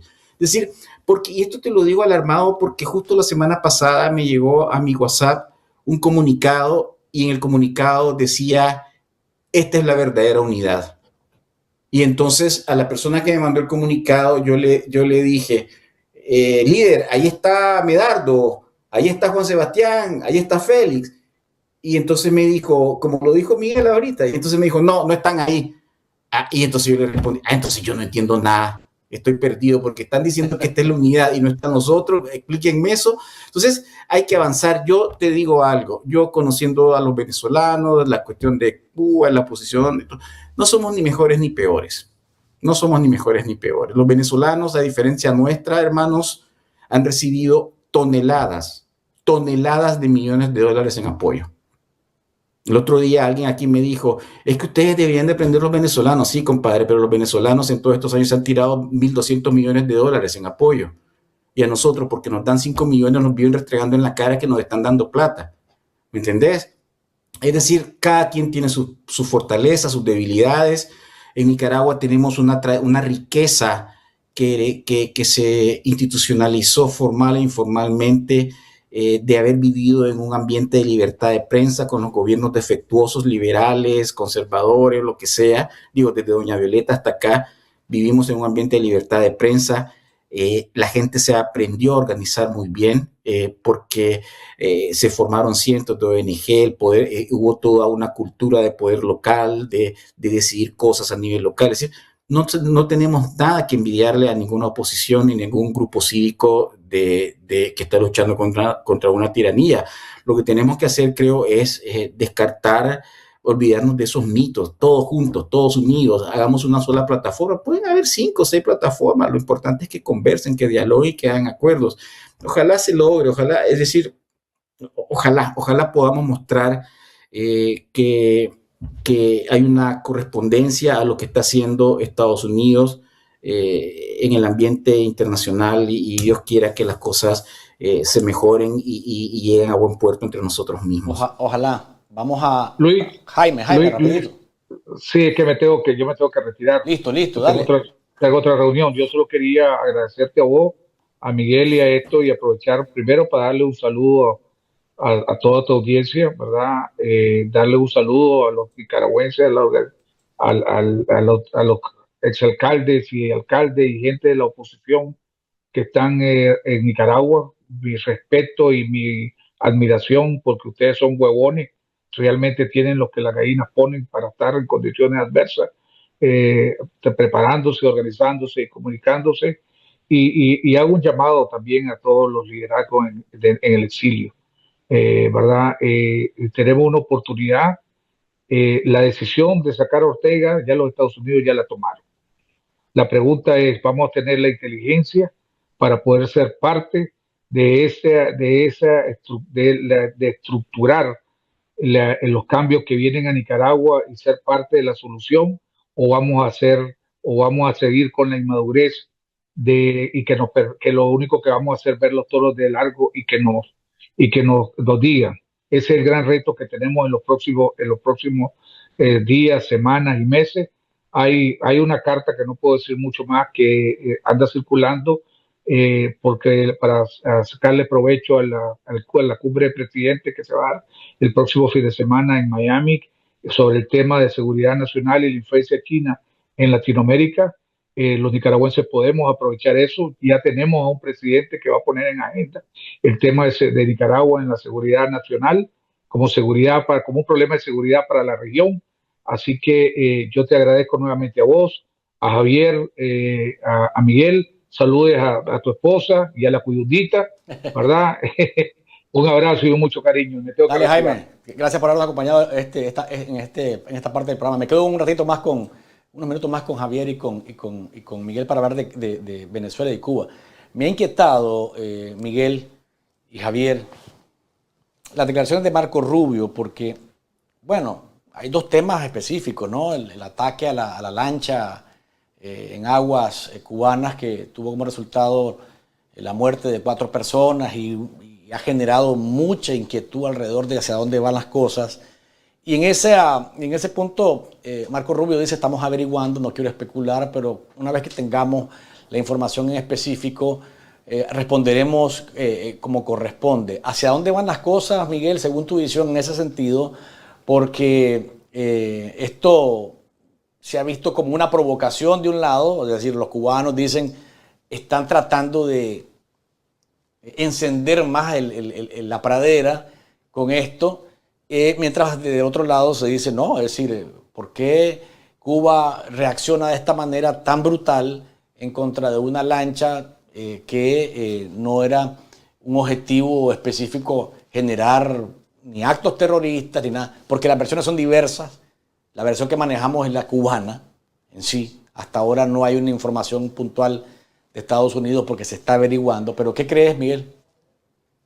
Lo dijo el presidente Donald Trump hace unos minutos. Leo textualmente su declaración.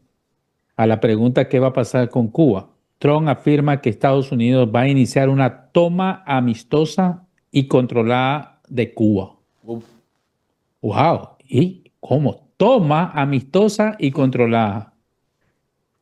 En el caso de la lancha, es un chispazo, no es un accionar militar como el de Venezuela el 3 de enero, para nada, no. Ahí hubiera habido, si hubiera pasado eso, hubiera un montón de cubanos muertos. Y parece que es una lancha civil, puede haber sido de patriotas cubanos que decidieron ir a hacer algún operativo.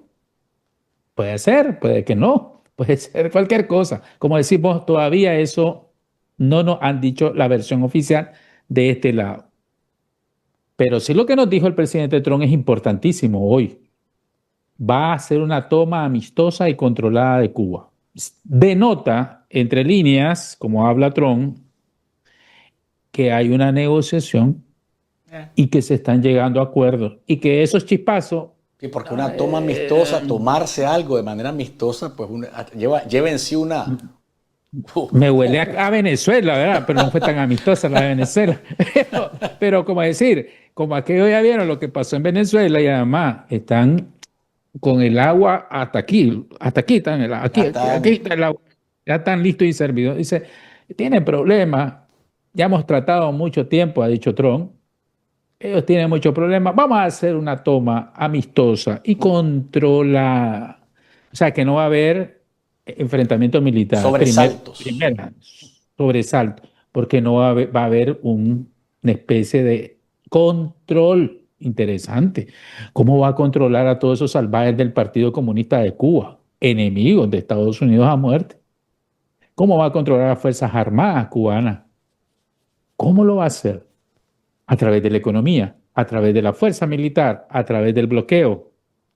Entonces, todo eso se va a dilucidar en los próximos días, pero ya lo dejó ir como un bombazo, Trump. Y puedes decir, antes del 3 de enero, lo que Trump dice no lo cumple, fíjate. Ya eso cambió dramáticamente. Lo que Trump dice en estos términos de la doctrina de Monroe, lo cumple. Parece que los cubanos entendieron, además del ahogo económico, y están llegando, yo creo que a una sabia decisión. ¿Cómo te vas a enfrentar con esta potencia? Vos que con costo tenés para comer. Entonces, negociar, brother, negociar por vos mismo, porque los pueblos ya se están muriendo de hambre y tampoco hay que baratar al pueblo cubano, que es una víctima enorme, son 9 millones de cubanos. Sí. Entonces, ¿verdad? Y Estados Unidos dice, voy a tomar control de forma amistosa, interesante, al estilo Trump, de forma amistosa, dice mucho. Ok, vámonos a lo que nos compete. ¿Cómo recibe esta declaración el Carmen? Si mañana anuncian un acuerdo amistoso y controlado del imperialismo norteamericano a su gran símbolo, Luis, la gran revolución cubana, Fidel Castro, el superhéroe, qué sé yo, se desbarata todo. Y entonces, ¿qué va a decir la dictadura cuando le toque el bate a Trucutru? ¿Y usted? Sí, señor. O no, aquí vamos a agarrar las piedras como Andrés Castro y vamos a tirar contra los F-35. No sé, pero interesante, Luis, interesantísimo. Claro. Javier, te escuchamos porque efectivamente ese ajedrez con Cuba y lo que ha pasado con la lancha, más estas declaraciones del presidente Trump, sí, hacen que las cosas tomen un sentido distinto y acelerado incluso, creería yo. No te escuchamos. No tenés audio. Estaba con una oreja escuchando la noticia de Miguel y con un ojo viendo en mi Twitter qué había pasado ahí. Todavía no lo encuentro. Tengo un chat con cubanos. Les voy a preguntar qué onda, qué piensan de eso, ¿no? Interesantísimo. Bueno, no sé. Unos han dicho que es cierto, otros han dicho que no es cierto. Otros dicen que hay comunicación, pero no hay conversación. Y dentro de todos esos rumores se menciona, porque ustedes lo saben, vos lo has dicho en tu programa, que hubo conversaciones con el Cangrejo, el nieto de Fidel Castro, ¿no? Dicen que él, lo que he aprendido yo, son varias cosas interesantes de un panel que asistí sobre Cuba. Primero me han dicho, hay un error, Gaesa no es de los militares. Es decir, ellos sí, hay participación de los militares, pero Gaesa está controlada por una élite muy corrupta que excede a las Fuerzas Armadas, ¿no? De hecho, hay oficiales de las Fuerzas Armadas que se sienten traicionados porque saben que hay mucho dinero en Gaesa y las condiciones en que ellos hacen su servicio, ¿no? Entonces, luego, hoy escuché al congresista por Florida, chica, se me ve el nombre, y le preguntaron, ¿hay conversaciones con Cuba? Y él dijo, lo que hay es comunicación, no hay conversación. Y la periodista le dijo, pero ¿cuál es la diferencia entre uno y otro? Y él explicó, bueno, comunicación es, ok, hablemos. Ok, veamos cómo salen las cosas. Y ya conversación es ponerse a negociar, a ver el futuro y todo eso. Puede ser que están en fase de conversación, puede ser que están hablando ya efectivamente con el cangrejo, a quien califican de un hombre que le gusta el buen vivir, que es moderno, que entiende que el modelo económico ha fracasado desde hace varios años, que le gustaría ver otro tipo de esquema económico para Cuba. Y también lo que se puede pensar es que hay más campo de negociación, ¿me entienden? Es decir, desde que Trump mostró lo que se puede hacer en Venezuela, tal vez los cubanos están abiertos a la idea de que, ok, si lo están haciendo en Venezuela, ¿por qué no con nosotros? Es decir, también podemos establecer como una especie de escenario en que vayamos estableciendo, soltando las tuercas poco a poco y luego mejorando las relaciones con Estados Unidos. Lo que me dijo a mí Juan Blanco de la Universidad de Miami, creo que él dijo, Javier, los cubanos llevan 50 años en esta situación de que hablemos, negociemos y llegan a un punto en que sabotean ellos mismos la negociación, pero sí reconoció de que la historia en este momento es otra. Ya no hay Unión Soviética, tampoco hay Rusia, ni siquiera China se lava las manos, aunque muestra apoyo diplomático. Venezuela no tiene capacidad de enviar nada, México está tronado entre sí o no reactivar el tema del petróleo. Pero todo está súper interesante, ¿no? Es decir, fíjense que escuché, no sé, dicen que que en Venezuela había alrededor de 25,000 cubanos en diferentes áreas: salud, educación, inteligencia, ejército, seguridad interna. 25,000 cubanos que están comenzando a salir de todos. A mí se me vino a la cabeza también, y no sabía que parte de esos cubanos se vinieran a meter a Nicaragua, porque es como el último bastión que le queda en la región, ¿no? Entonces eso va a incrementar el perfil de Nicaragua como una amenaza regional para Estados Unidos. Pero ciertamente sí, estamos en una situación de que no habíamos visto esto hace cuántos años, no sé. Creo que a todos nos da como mucha esperanza. Imagínense claro, lo que pudiera ser de que Venezuela está como está, en un modelo que quizás no nos gusta a todos, cómo van avanzando las cosas, y que Cuba definitivamente no le queda otra que acogerse a lo que establece Trump. Yo estoy de acuerdo con ustedes. Con Trump, antes era el famoso taco, ¿no? Con Trump.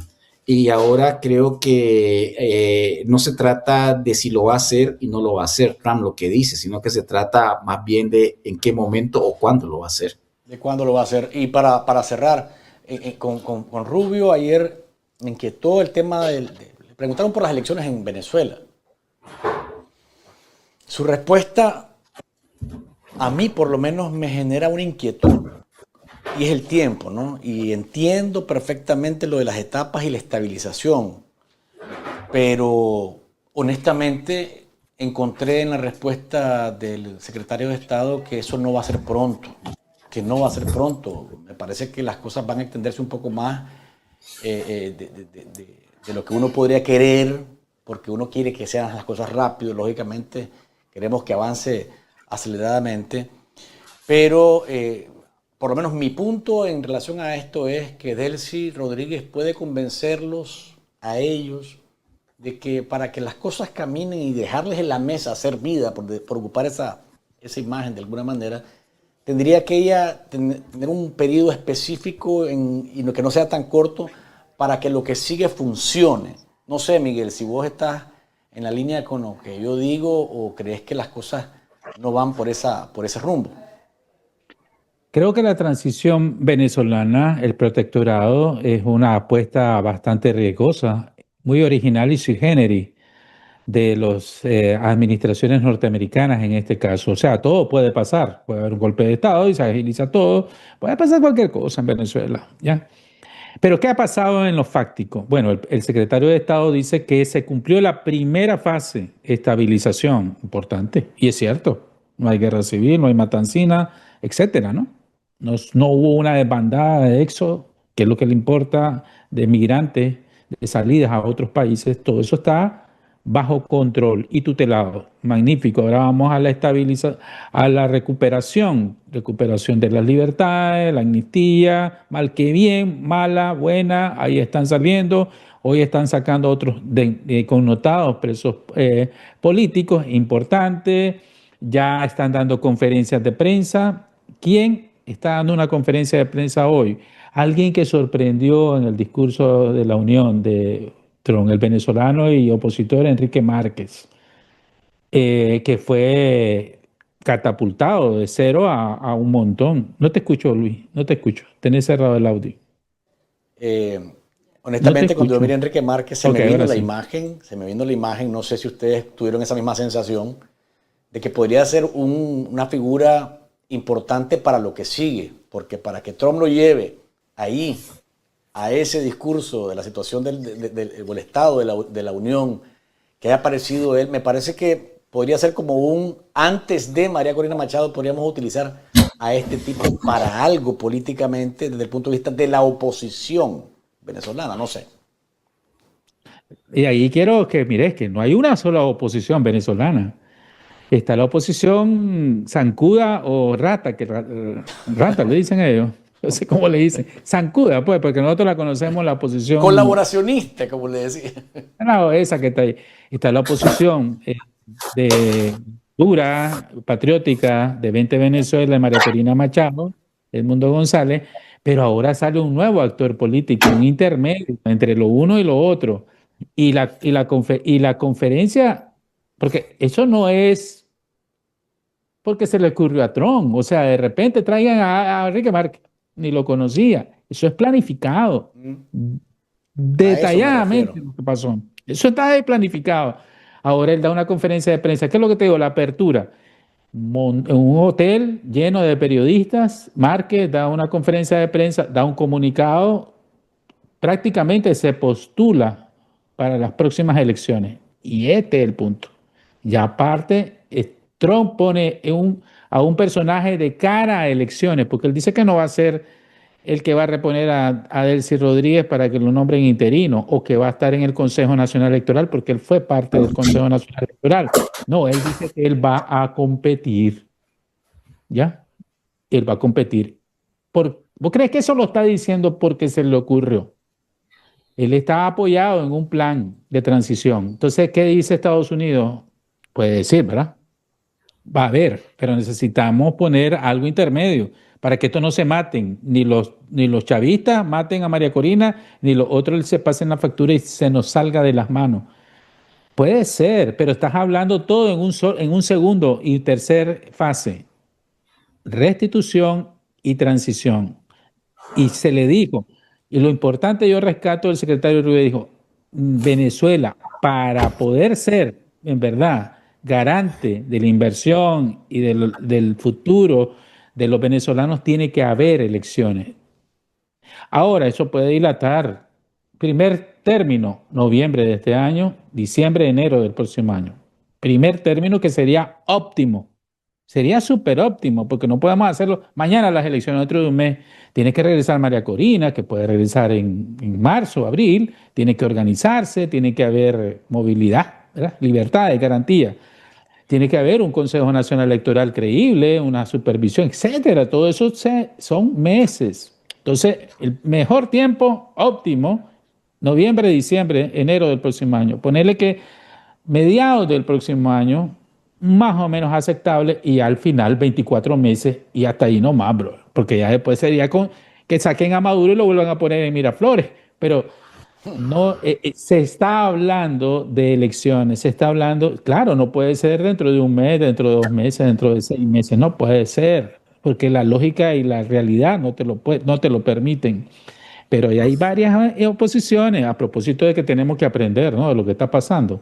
No solo son un grupo, ni los más puros, ni los más chavistas, no, parece que Estados Unidos digo, me voy por aquí, un hombre de centro, yo lo considero decente, muy inteligente, muy valiente, porque se lo dijo en su cara, le dijo A Maduro. a Maduro, hey, ¿qué pasó? Esto está mal. Y no solo eso, le puso demanda. Así es. Y no salió corriendo, no se fue a España, ya, y se quedó ahí, lo capturaron, lo secuestraron, lo desaparecieron por más de un año. Pero lo eleva a Trump ahí y yo digo, wow, Bueno, espectacular. sí, esa aparición a mí esa aparición a mí me dio esa sensación de aquí están jugando a presentar a Enrique Márquez como una alternativa intermedia en esto. Javier, te escuchamos sobre esto para cerrar. Esto tiene varias facetas y gracias, Luis, me tengo que ir. Ya no Mira, tenemos que ir todos. sí, claro, es larga, pero es súper interesante. Además, mira, eh, hay que ser claros.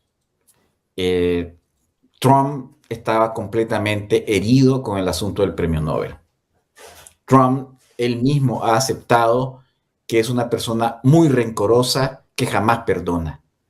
Y el señor Donald Trump no va a perdonar a Corina Machado por haberle robado ese premio Nobel de la Paz. Por mucho que se lo haya regalado la medalla y que por mucho que ponga 2 virgen y candelitas con la foto de Trump, él no le va a perdonar eso. Él, lejos de haber tomado una posición, de haberle dicho, no, María Corina, eso es tuyo, tranquila, él está completamente convencido que eso se lo merecía a él. Esto ha implicado un proceso de exclusión paulatina que desde el 4 de enero hasta hoy de María Corina Machado. De hecho, Jaime Bailey en su programa de hace 2 días dijo que era vil que Donald Trump no haya invitado a María Corina al Congreso y que la haya presentado como una persona importante para el proceso en Venezuela y que optó por Enrique Márquez. Luego, para tu audiencia, es importante recordar algo. Antes del factor María Corina Machado y años antes de eso, en Venezuela, de cada 3 personas, uno quería ser presidente. Es decir, ese era el gran problema de la oposición venezolana, que en 20 años habían sido incapaces de presentar una propuesta única y sólida para combatir el chavismo. Lo lograron en algunos momentos, pero eran muy transitorias porque los pleitos entre ellos eran de unos niveles que nosotros estamos en ligas menores como oposición todavía. Entonces ahora, claro, ahora vemos María Corina, ganó con el candidato, pero antes de eso era otra la historia. Entonces no olvidemos que hay muchos intereses entre líderes venezolanos. María Corina y su candidato ganaron las elecciones, pero ella no es santa devoción de muchos políticos dentro y fuera de Venezuela. Muchos políticos no la quieren, le tienen envidia, ven en ella una persona megalómana, una persona, inclusive alguien de aquí que está aquí y me dijo, venezolano, me dijo, en la administración Trump la ven demasiado, a gente que anda alrededor de María Corina los ven demasiado woke, los ven demasiado progresistas y los ven demasiado intransigentes, ¿ya? Imagínate, es decir, ya comienzan a elaborar todo ese tipo de narrativas para los mismos venezolanos como justificar que ella poco a poco vaya saliendo del escenario. Si me preguntas a mí, querido Luis, más temprano que tarde se va a dar una situación en que María Corina va a tener que regresar a Venezuela, a buscarse la vida como el resto de los venezolanos que están de la oposición, y ella no va a tener ninguna prioridad de apoyo desde la administración Trump, desafortunadamente. Ella va a ser una más, ella va a tener que recuperar su trabajo, va a tener que ir a volar merengue dentro de Venezuela y con un apoyo incierto porque también ella no hizo varias cosas adecuadamente, y termino con esto. Yo no estoy seguro que que todavía tenga el apoyo bipartidista aquí en Washington. Los demócratas progresistas se sienten muy traicionados por ella, porque ella ha hecho un par de comentarios de la política doméstica interna que no le gustó nadita de nada a los demócratas, y los demócratas la ven demasiado incondicional y de rodillas con los republicanos, vaga, etcétera, etcétera. Entonces ya es incierto que ella misma logre obtener lo que históricamente había logrado la oposición venezolana, tener un apoyo incondicional del bipartidismo republicano y demócrata aquí en Estados Unidos. Ok, para no... ¿Me está escuchando? Sí. Okay. Sí. Para no hacerlo más largo, porque el programa ya se nos extendió muchísimo, solamente quiero decir lo siguiente. Creo que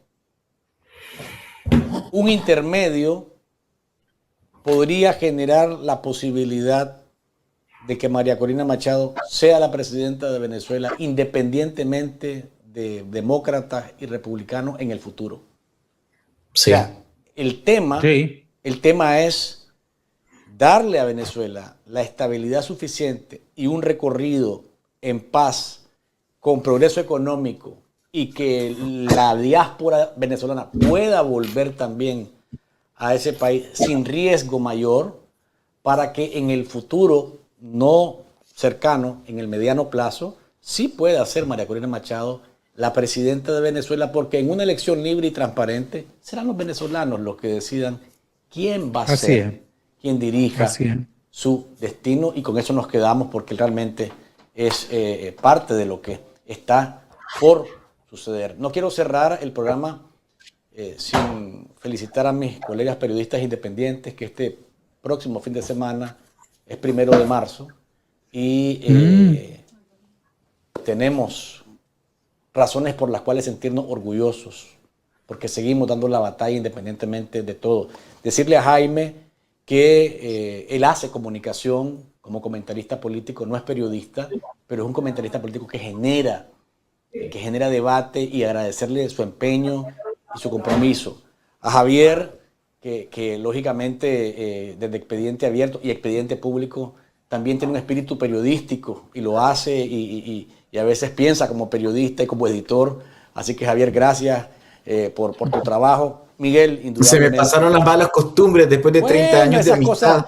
Esas cosas pasan, ¿no? Y Miguel, a vos también, tu compromiso inquebrantable, más allá de las cosas que has tenido que vivir, siempre has tenido la disposición de hacer periodismo desde tu perspectiva, desde tu punto, antes, ahora, después. Así que un abrazo para vos también y felicitaciones. Así que a nuestros colegas periodistas independientes, un abrazo para este 1 de marzo. A los otros, que los felicite quien quiera. No me interesa, definitivamente. Un abrazo, Miguel. Abrazo, Javier. Y hasta la próxima, que podamos compartir.